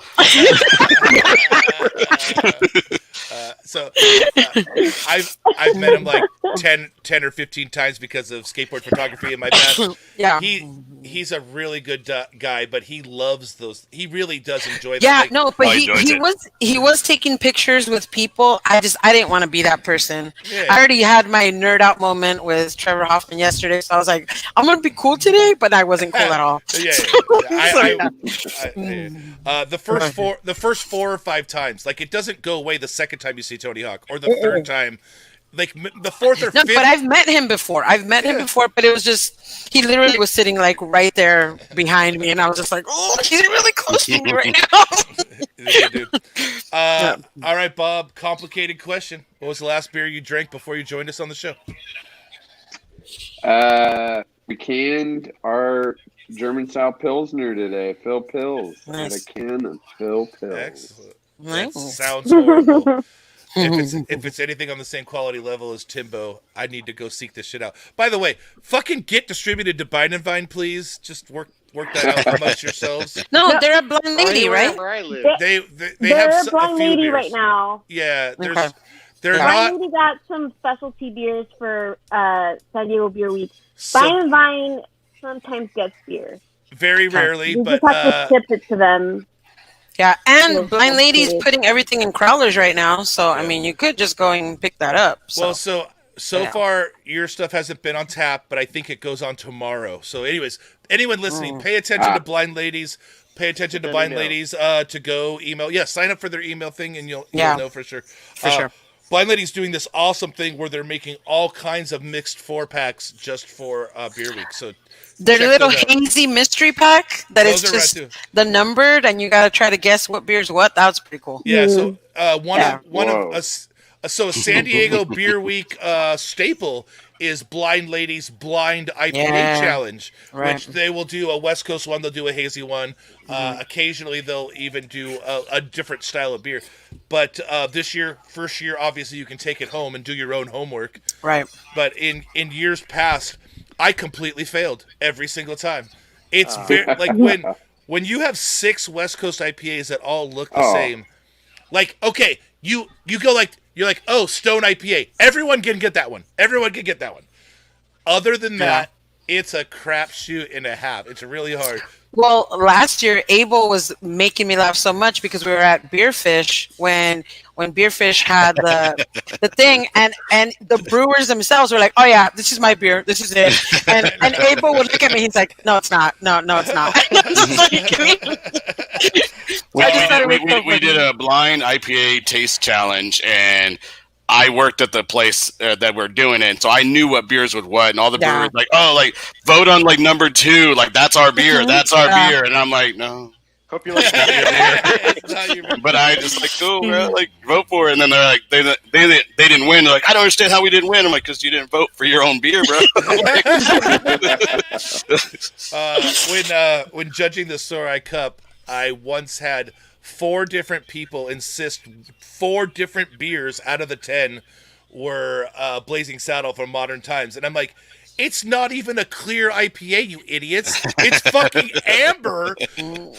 Somehow people just get locked in on something. They don't really look at the color. So like one of the first things when they teach you for blind identifying beers, start with color, mouthfeel, Start and with the color. consistency. Start there. Maybe identify a region if you're not drinking a Southern California beer, Right. because like you can pick out England, German, Scotland, Belgium pretty easy once you know beer pretty well. But it's awesome. All right, Yeah. Mr. Hernandez, what was this mythological non-IPA-ish beer? Yeah, they exist. I had a quick meeting with one of my columnists on San Diego Beer News, Colby Chandler. And he's like, you know what? It's beer week, and I've only got one event. How many events do you have? He says jokingly. And of course, I have 0. Yes. He says, well, why don't we just, pop some bottles? I said, all right. And he brings out this 2008 Port Older Viscosity. Ooh. And yeah, I mean, you ain't opening that up in July. You're not opening that up in May. It has to be autumn or winter. And thank God it was, because that was really fun to just have beer that's like just sitting around in the cellar waiting for somebody to open it, but you can't really do it until it's a little colder. And it's like, all of a sudden it's like, oh yeah, let's get crunk on stouts. Oh my God, Brandon just said crunk. Big crunk on stouts, he said. I love you so much, Brent. All right, Abel. All right, so mine's a little shameless plug just because I work there. At Society, we are releasing a new beer tomorrow called The Bachelor. And so it's I worked yesterday, so I had a couple pints of that. It's really good. It's got the New Zealand Cascade hop in it, and it's called Tahiki, and it's got more of that kind of tropical, a little bit of citrus. I think like a little piney. Some people say earthy, which I have no idea what the hell that means. But to me, It's not a good name. that's what I thought. They're like dirt. I'm like, I don't taste dirt, but I guess my tongue's a different. I'm like, because my tongue's a whole different palate. So I mean, but yeah. So that was. So that's what I had to last to drink was the new Bachelor. We're having a bachelor party tomorrow. Get it? Bachelor party tomorrow at Society. So I'll be working there 1 to 9:30 if you guys want to come on by. All right. That's awesome. All right, Blanca, how about you? What's the last beer you had before joining us on the show? Well, I was planning to day drink today, and I didn't do that. So the last beer that I had. It's okay. It's okay. You're new to the business industry. It's Yeah. it takes a year or so.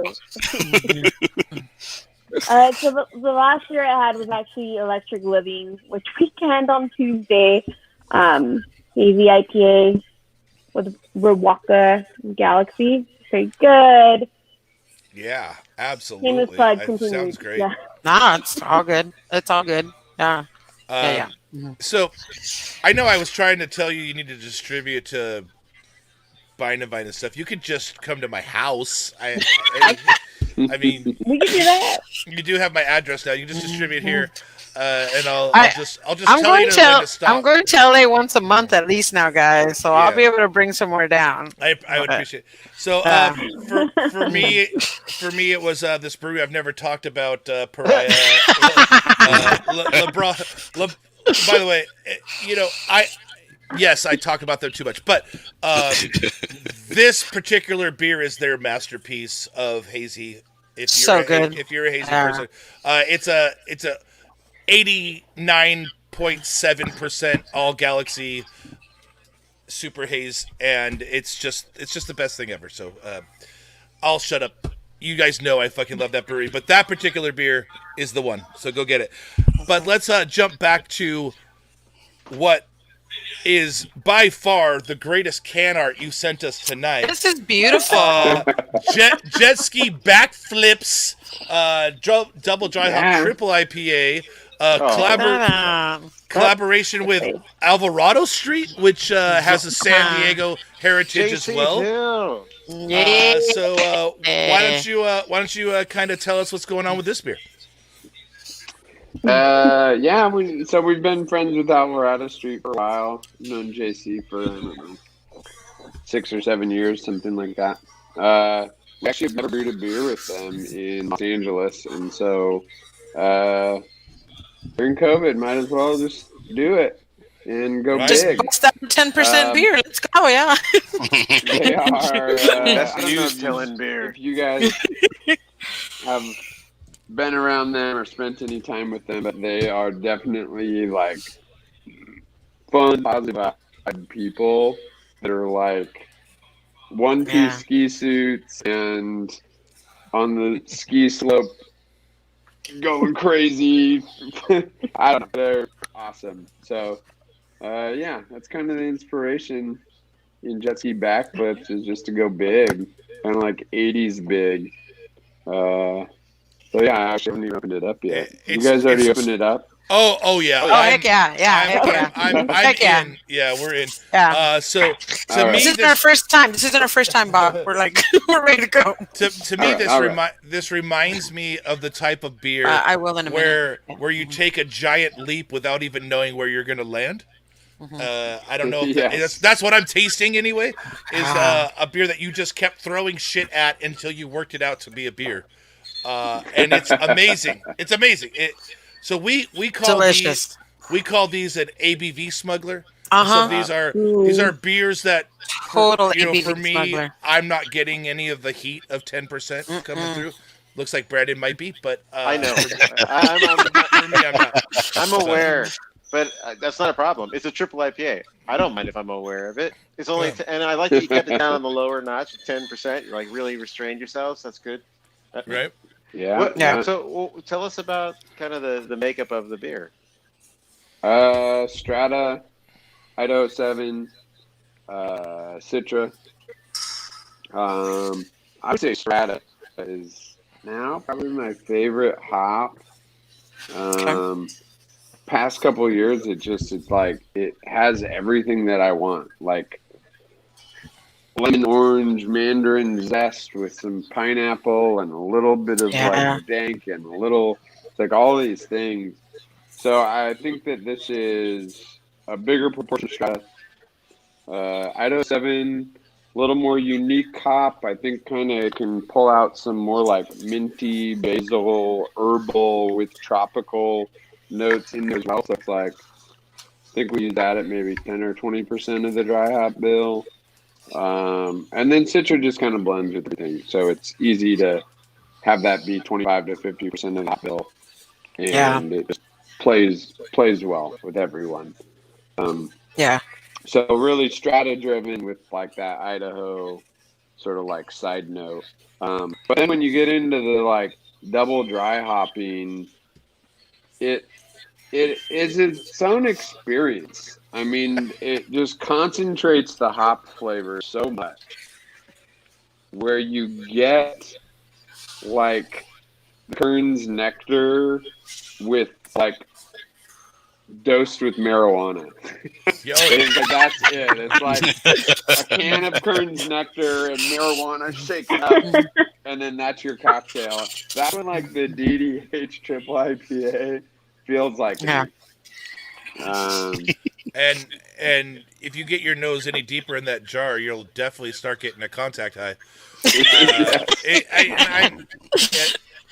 As a fan of the MJ, I agree that it has a lot of those dank resiny notes that you would expect more from flower than a beer, but also this huge tropical fruity, and like what I guess I contribute to Idaho 7 is like a Yeah. kind of like an English tea quality in there as well. Just phenomenal, man. Phenomenal, Yeah. enjoyable beer. Cheers to. I shared you. mine with the bar because there was no way I was going to finish this. But yeah, they're all looking at me. They're like, hey. I'm like, yeah. That's rad. So yeah, they're all down there drinking now. Oh, hi, bar. So- Clearly, Estella's on Ale Tales, if you didn't know. Yes. So that brings us to my favorite part of the show often is the speed round. And since you're only really operating out of your newer, larger brewery, we'll keep these statistics to that brewery. When we get to barrels produced, you can take a swing at it. But brew house size. 15 barrel. Oh, that's nice. Fermentation capacity. Probably 3,000 barrels. Okay, is that an annual capacity or a physical tank land capacity? We brew about 2,000 barrels a year. We Okay. intentionally throttle that to basically have the beer as fresh as possible and sell direct to consumer as much as possible. So Excellent. So what we could probably brew more, but we choose not to brew more. Okay, and 2,000 so barrels is about what we'll brew. great. That's awesome, man. you covered that one. What was your top selling beer this year so far? Timbo Pills. Excellent. Wow, How many beers are usually on tap? 20 to 25. 20 to 25. Yeah. That's in the sweet There- spot. The list is Unbelievable. stacked. That's right. And then separate yourself from being the owner. But what's your favorite beer at your brewery?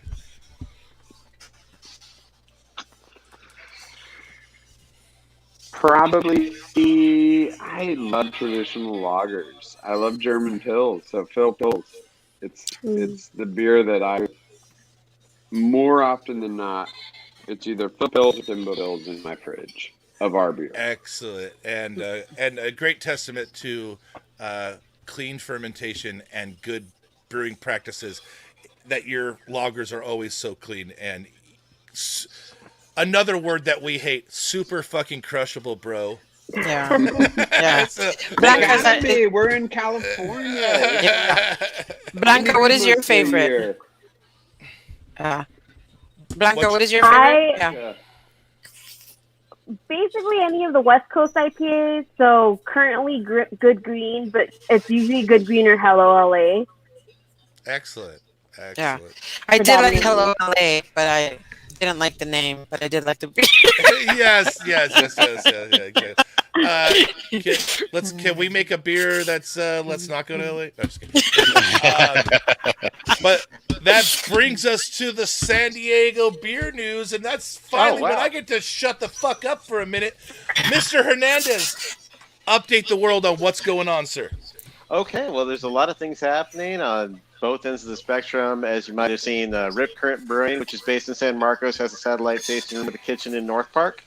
They are officially accepting offers from people who want to do a partial sale or a full sale and acquire that brand. Now, as a lot of people know, they have won a ton of awards for the quality of their beer. GABF, they were named Very Small Brewery of the Year in 2015, and their Bock, which unfortunately is not a good selling style here in San Diego, where everybody People wants. are waiting in line for the new release of For Bob. the new release of Bach. Exactly, but you know they have awards across styles, and in particular, they have people lining up for their barrel-aged stouts and strong ales. So there's a lot of good things that are there, but they're just currently challenged and have been for a little bit. And they're actually the owners, Guy and Paul, aren't looking to get out of the game. They really like being part of San Diego Beer, and they're open to somebody coming in, infusing a little bit more cash into the operation so they can do some things that they'd like to do. But at the same time, if it needs to be that they walk away and that somebody inherits the brand, they'll do that as well. Circle 9, also in Kearney Mesa, you might remember last week, they went ahead and went on the block, but it's a completely different situation. Whereas Circle 9 has been around for 3 years, Rip Current's been around 8. Circle 9 is virtually unknown. One person running the entire show, not really known for a lot. Whereas Rip Current is an established brand that has done a lot of things and has really popular people at the helm. In fact, you know, right next door to San Marcos, the San Marcos location is Staven Nail, which was their old head brewer. He moved over, started his own thing. He's doing gangbusters. So there's a lot of good there at Rip Current. It really seems to me that the difference between these two opportunities for someone to get involved in San Diego beer is you would Rip Current is a brewery that you would buy and continue. Circle 9 is a nano brewery that you would buy to do your own thing. Turnkey. And it's just Totally turnkey. Yeah, exactly, totally turnkey.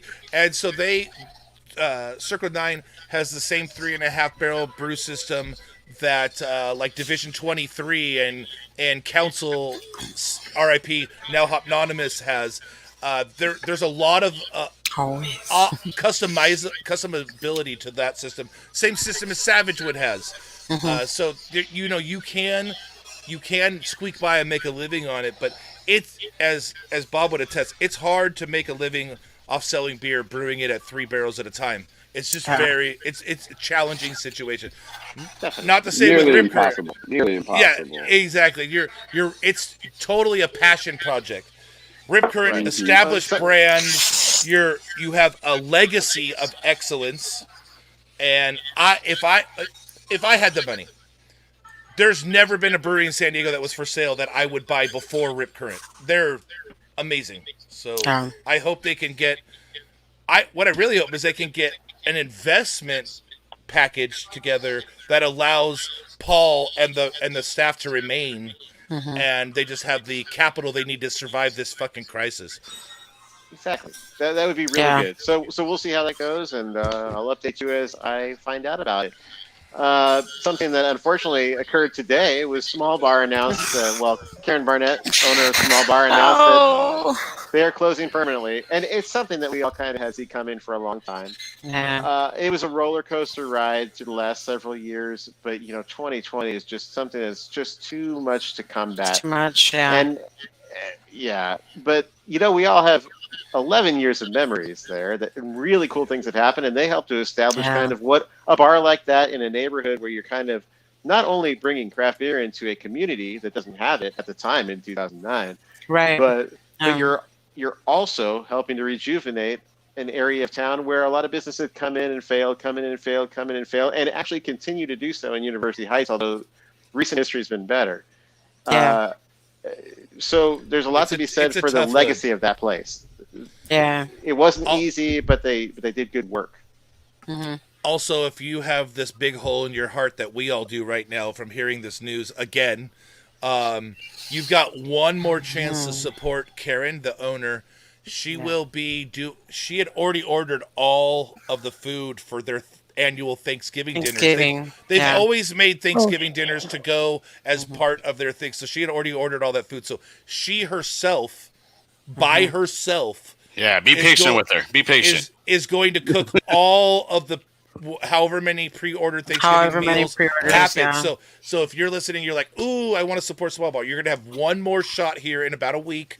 To get your pre-order in for a homemade Thanksgiving meal from Karen herself. So I will definitely be on that train. I hope more people join me. And it's one of my favorite spots. I'm going to miss it. Yeah, and she also said she's going to put together some packages, right, for people that do have gift cards. Yes. So if you want to buy, so alcohol, art, and all sorts of things. So she was talking about like the posters out of the bathroom, like anything you want. If you have an active gift card, anything's on the table that would help make you feel better. Here's my suggestion: if you have a Small Bar gift card, throw it the fuck away. That's the best thing you could do for them. Don't cash it in. Count it as a donation. Whatever you need to do mentally. If you've got an outstanding Small Bar gift card, just forget about it. Let them keep that $20. You'll be okay. You'll be okay, I promise. We love you, Karen. And another great thing is that the kitchen equipment there is going to go to a charity that uses the kitchen. Will use that equipment to make meals for people who need them. So that's pretty cool too. And she's trying to find a silver lining in it, and I really appreciate that. And I like that she took care of the people. Even though you're saying throw away the card, how many businesses just like one day they close and you never hear from them again?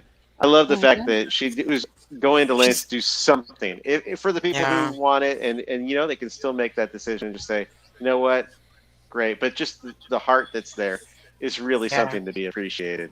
Well, this is something that we see of amazing businesses, is that even in their darkest moment, when they're closing the door, they do something charitable. I mean, Council was similar. They raised $20,000 for the fucking food bank when they were closing. And similar situation here with where Karen's donating all the food in her kitchen to feed the homeless. So it's amazing to see that. So thank you, Karen. We love you. Yeah. Yes. And on the good news side of things that are coming in, we have Emboldened Beer and New Motion Beverages, both in the same spot, which is the old 32 North facility that a bunch of entrepreneurs took over. They installed two brewers that are well known from Mission Brewery, who are now getting to be a little more innovative than creating core beers like as they had at Mission. And they're being very innovative in that they're going to have 19 things on tap when they open on the 21st, Saturday the 21st. Yeah. Holy crap. I mean, that's a lot. It's not just beer. There's a lot of different kinds of beers, including collaborations. But what's really impressive is that they'll have a hard kombucha. That's not the impressive part, although that's cool. But they're working on a barrel-aged hard seltzer program where and they will use the character of the barrel plus some adjuncts that they'll be adding to mirror really popular cocktails that we're all familiar with, and put in flavor profiles that are way more interesting than citrus, grape, So, and I think that's really cool and something that'll be very interesting. They've also doubled the size of the patio, so that should be a pretty fun business to see what they're up to. I've tasted a couple of beers and really enjoyed them. So for whatever that's worth, that's good. And then the same day, 21st, Bergen will open the Oasis, which is the old Escondido Brewing, at the Escondido Pet and Feed and Pet Supply store. Feed supply, Crazy. A very famous pet and feed store, apparently. But didn't know that was a thing. Didn't know that was a thing. it is. They're known throughout those circles because of some marketing and social media, apparently. But okay. at any rate, they've revamped the entire. It's all outdoors as far as the tasting space, and they're going to have a beer that's going to be available there that they made specially for the Oasis. So for that that'll be pretty location. cool. Okay. And then I hear there's some other place that kind of had a day that they were open. What? And they're going to open officially. Whatever do you speak of, sir? But I think that I should. It's pretty cool place. It's got some special things to it, and I think I should shift it over to Estella for this part. Or Estella for this part. Yeah. Are you there right now, Stella? I'm not there right now.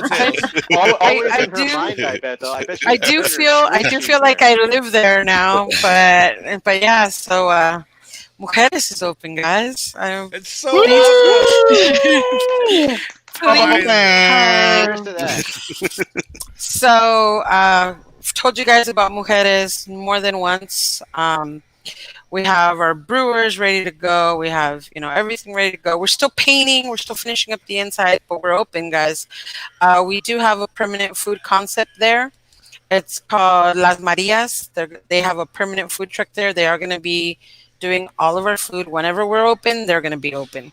So we do have a huge outdoor space. We are going to be able to, serve. We do only have the 2 collaboration beers that we made, one with 3 Punk Ales and one with Hopnonymous. But for December 12th, we'll have like a huge party. And we're going to have mariachi. We're going to have, we're going to do it up. DJs, the whole deal. And then we'll have more beers by then. So right now we're only going to be open Friday through Sunday. But if we're open, I'm there, you guys. So please just come and hang out with me. That's awesome. Yeah. So, Thank you, guys. Thank you. So for those that don't know, who's head of brewing? Samantha Olson, who used to be with Fort Penny, who was 13 Point, and she's with Bivouac Cider right now. But yeah, she'll be brewing for us. And Lexi Russell from Duckfoot will be assistant brewer. Nice. Oh, sorry. Yeah. No, she'll be at both. She's like, tell me more. Tell me more. Yeah. That's awesome. She'll be at both. I mean, we're not big enough that we need somebody there all the time. So she's like, I want to do both, and I'm like, heck yeah, girl. I was just I like say, that you- but soon enough. Good brewers and good people. Good job. I hope so. We opened up last Saturday and literally wanted to cry the entire time because so many amazing people came by just to see me, and my family was sitting in one corner, and every time somebody would walk in that I knew, I was like, hi, and my cousin's like, let's see how long it takes her to scream again, and I'm like, stop it, you guys. But yeah, I had a bunch of other breweries come out and support, and that meant more to me than anything else. But place was packed, and a lot of safe social distancing happening. We have plenty of tables outside. We're excited to welcome you guys. So, please come and visit some chingonas down there. We're ready to go.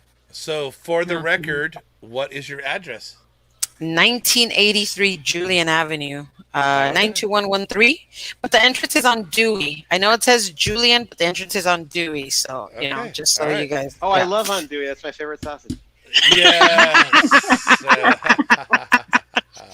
That's Dad awesome. joke. Dad joke. Hey, Well, if It's you a like, grandpa joke, so.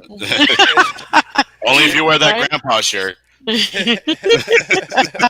if you like this or you like getting all of your beer news early, go to patreon.com/San Diego Beer News. For a mere $5 a month, you will get every freaking article that Mr. Hernandez publishes an hour before the public, which is insane.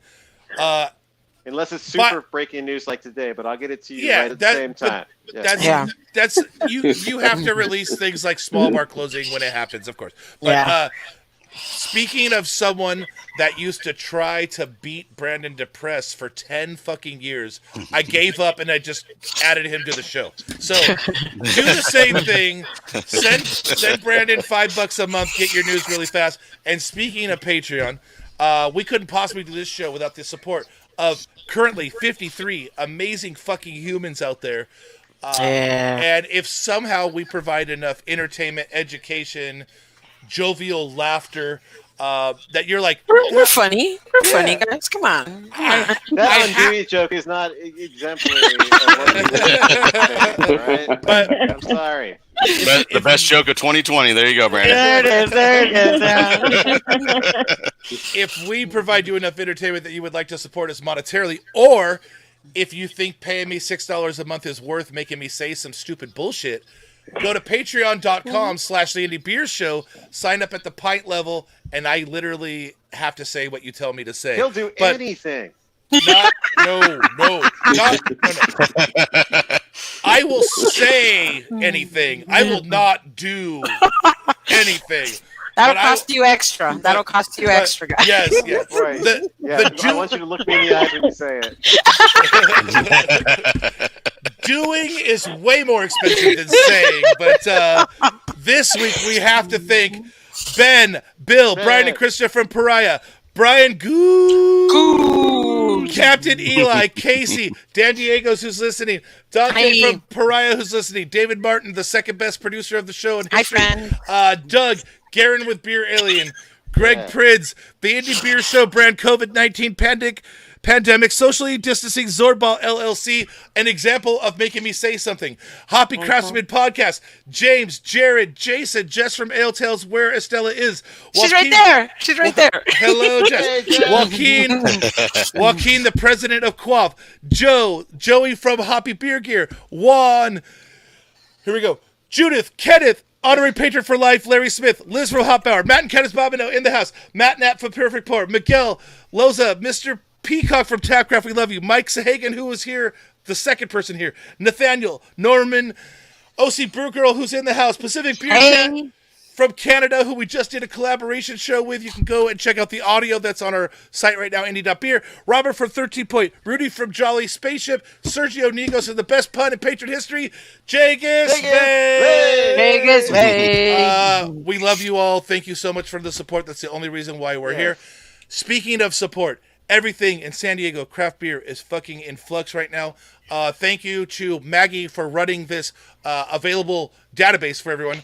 You can also go to Brandon's website, san diego beer.news. There's a little banner up on top that says brewery statuses. Click on it. This is this is Maggie, and I guess we have to credit Ian Cheeseman too. Not really. Cheeseman. So they started this database. It is updated by the breweries themselves, and because everything is so fluid right now with COVID, especially with this weekend where we're reverting from indoor sales to only exterior again. For people listening, if you don't know, San Diego fell back into the purple tier, and it's not even close. It was really bad. We fucked up. We all went out and had fun for Halloween, and we fucked it all up. That's fact. I didn't either, Brandon. But I'm speaking as a city right now. As a city right now, we need to fucking buckle down, put our goddamn masks on, and stay the fuck inside for three. We're stuck for 3 weeks. We can't do anything for 3 weeks.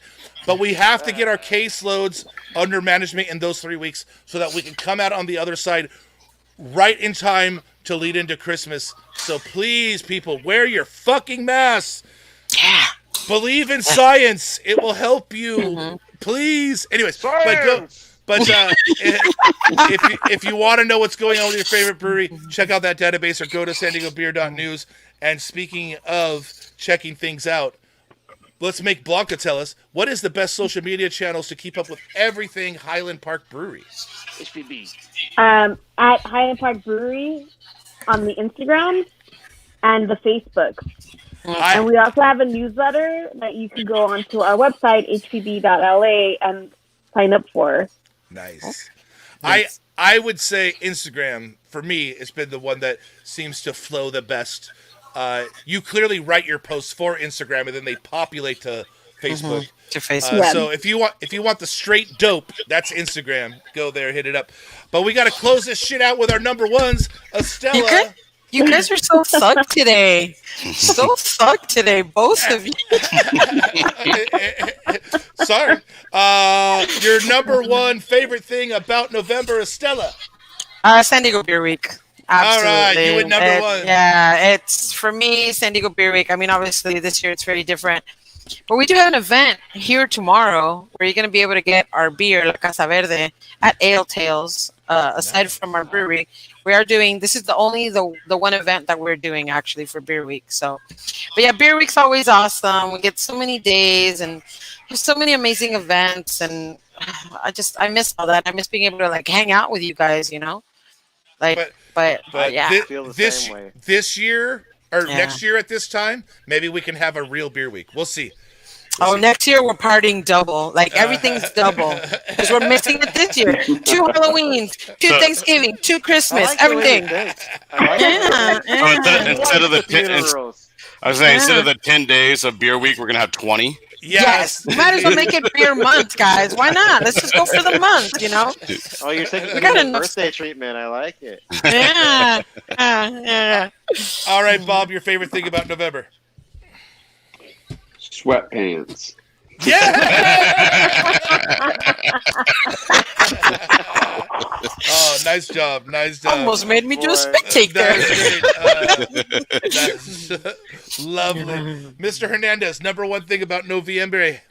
My favorite day of the year is Thanksgiving. I really love to cook, and I really love family and all that. I have a ritual. I get up, I put the coffee on, I make the cranberry sauce, and then from there it's just hours and hours and hours of just cooking. And at some point I break out some saisons and start doing that, and then family comes over and then we do our thing. This year will be my wife and I, my son, and my future daughter-in-law, right, mother of my grandchildren. Right. Mother of dragons. And that it'll be different, but it's just I know it'll have all the things that are really important at the end of the day. Yeah. And so Thanksgiving is still going to be awesome, and I just can't wait for it. Brendan, do you do all the cooking yourself, or is it you and Heather? Hell yes, I love it. Well, I love it because I don't have 40 to 60 people to cook for. I have a pretty small family, and it works out great. But I don't know. That's like catering time. Yes, right? Yeah, But it's all good. so, real quick, Estella, so how many people do the cooking in your family for all those people? Everybody does. So yeah, no, it's broken up into different things. Everybody brings a different thing. So Awesome. Like I'm assigned cornbread casserole. Like that's my assignment every year, and I have to make multiple pans of it. Like, you know, we have 2 turkeys, which my aunt makes, and then we have hams, which my sister makes, and this and that. Like everybody divides everything up. You know, so yeah, sounds fun though. I can't wait to go to another dinner where there's multiple hams. Like, that's awesome. That's awesome. Not after we're through with them. Yeah, no, we do have a very traditional like Thanksgiving menu. People are like, "Oh, do you have tamales?" I'm like, "That's Christmas, bro. Come on, I'm having with that." You know, we have the turkey, the ham, you know, all that stuff. But that's awesome. Very cool. It sounds really, really, really fun. We'll see how it goes this year. We have a big backyard though, so I think we'll be okay. We'll be outside. So yeah. Number one, Abel. It kind of goes back to Thanksgiving, but because I'm from Texas, all my family's in Texas. I don't ever get to see my family during Thanksgiving, so it's more of a Friendsgiving for me. It's just being able to hang out with all my friends, and I'll hang out with different groups every year because everybody has their own tradition of how to cook a turkey, and it's hilarious. Multiple Friendsgivings? We're talking multiple Friendsgivings? I do some multiple Friendsgivings. Sometimes I'll go to 2 to 3 in one day. That's I got rad. 2 beer things planned this year. I'm pretty excited about that. So Yeah. yeah. So no, just having the Friendsgiving, and then of course watching the Macy's Day Parade, which is not kind of happening or is happening this year. I don't know. It's kind of Not Yeah. football. In Football. deluxe. Oh, we Yeah, got so- football. Hey, Yeah. So- Abel, at what point do you go to Livewire? I mean, I start there, and then I'll leave, and then I'll come back. So. That's rad. That is awesome. All right, Oh, man. Blanca, what's your favorite thing about November? So of course I'm gonna say Thanksgiving. As a first generation Mexican American, my mother does not cook Thanksgiving food. So I've learned how to make Oh. all the food, and I make all the food for my family every You year. make it So friends? How many people are we What? talking here? How many people are we talking? there's only 10 of us in the immediate family right now. Not including the in-laws and all those people. But spin off that, specifically pie. I fucking love making pie. Yeah. Yes. I love making beer pie. What? I just Ooh. like I like Or the spells like what? specifically pecan pumpkin pie made with bourbon barrel aged stout. So usually, like for a few years, I used wood stout. Oh, Obviously, I used yeah. wood stout, Oh. so that's what I had. And then it Yeah. became Trabla for a Yeah. few years. Yeah. I still have some vintage Trablas I could probably use for this year, but I haven't decided yet. But pies and beers. Is All my right. So, favorite do thing. you allow Friendsgiving? Because I will come over for the pie. I will make that drive after I leave. After I leave Livewire, I'll come over. I'm going to try to do a No way. pie drive this year for my Oh. friends if they want pies, because Oh, I don't that's feel really comfortable sweet. having Friendsgivings because LA everybody Yeah, yeah. has COVID. So everybody, Yeah. I- Friend, you tell us what San Diego beer you want, and we will trade it for one said pie for the show. You know, Yeah. I'm down for that. well, going back to Speedway, I always miss Speedway Day, Well, Oh, we, the we, right? can, Grand we, Prix. can, we They can do help. all the variants. Yeah. Yeah, the Grand Prix. Yeah. Yeah. It's a We'll, very we'll fun get you night. some of those. Yeah. Don't you worry, friend. I got you. I got you. Yeah. I'll send some so- pies. You send some Speedway. We'll take care of it. Yes, this Got is a it. deal we can do. pie. Wow, that's awesome. So for me, it kind of piggybacking off of all of the people that mentioned anything about holiday or spirit or giving or anyways, it's just this season. It from mid-November to the end of the year normally restores my faith in humanity enough for the following year. Every year I do a huge food drive. This year, obviously, it will be only virtual. It will be starting soon for any of people listening. It Yeah. will only be virtual. But the San Diego Food Bank is so amazing with money that, like, for every Yeah. dollar donated, they can provide 5 meals to the needy. Which Right. is just, Yeah. that's an amazing. Think about that. You couldn't even buy a Whoa. bag of rice for $1. Somehow they're stretching that into 5 meals. So Yeah. watch for that coming out. But really, it's just the time of year when people decide to act like they should always act Yeah. makes me feel good. And so, I'm like, hopefully- Mujeres is doing a stuffed animal drive too, guys. all right. Aw. So, we'll yeah. participate for sure. Yeah. Speaking of Mujeres, you guys also have a GoFundMe to help just like sprinkle the topping of good on top of you guys opening Yeah. the show We through need a it. crawler machine. We need, we Yeah. got certain things we got to get, and we're broke, so you know. We'll include the link in the episode write up. But we as Cool, a thank show you. we donated last week, so you should as well. Yeah. So, anyways, we're massively into overtime. Thank you to everyone that showed up to listen to us tonight and participate. We really really appreciate it. For Estella, Bob, Our dope Brandon, and our dope guest. Producer Abel, Blanca, myself, I'm Brian. You've been listening to the Indie Beer Show. Thank you and good night.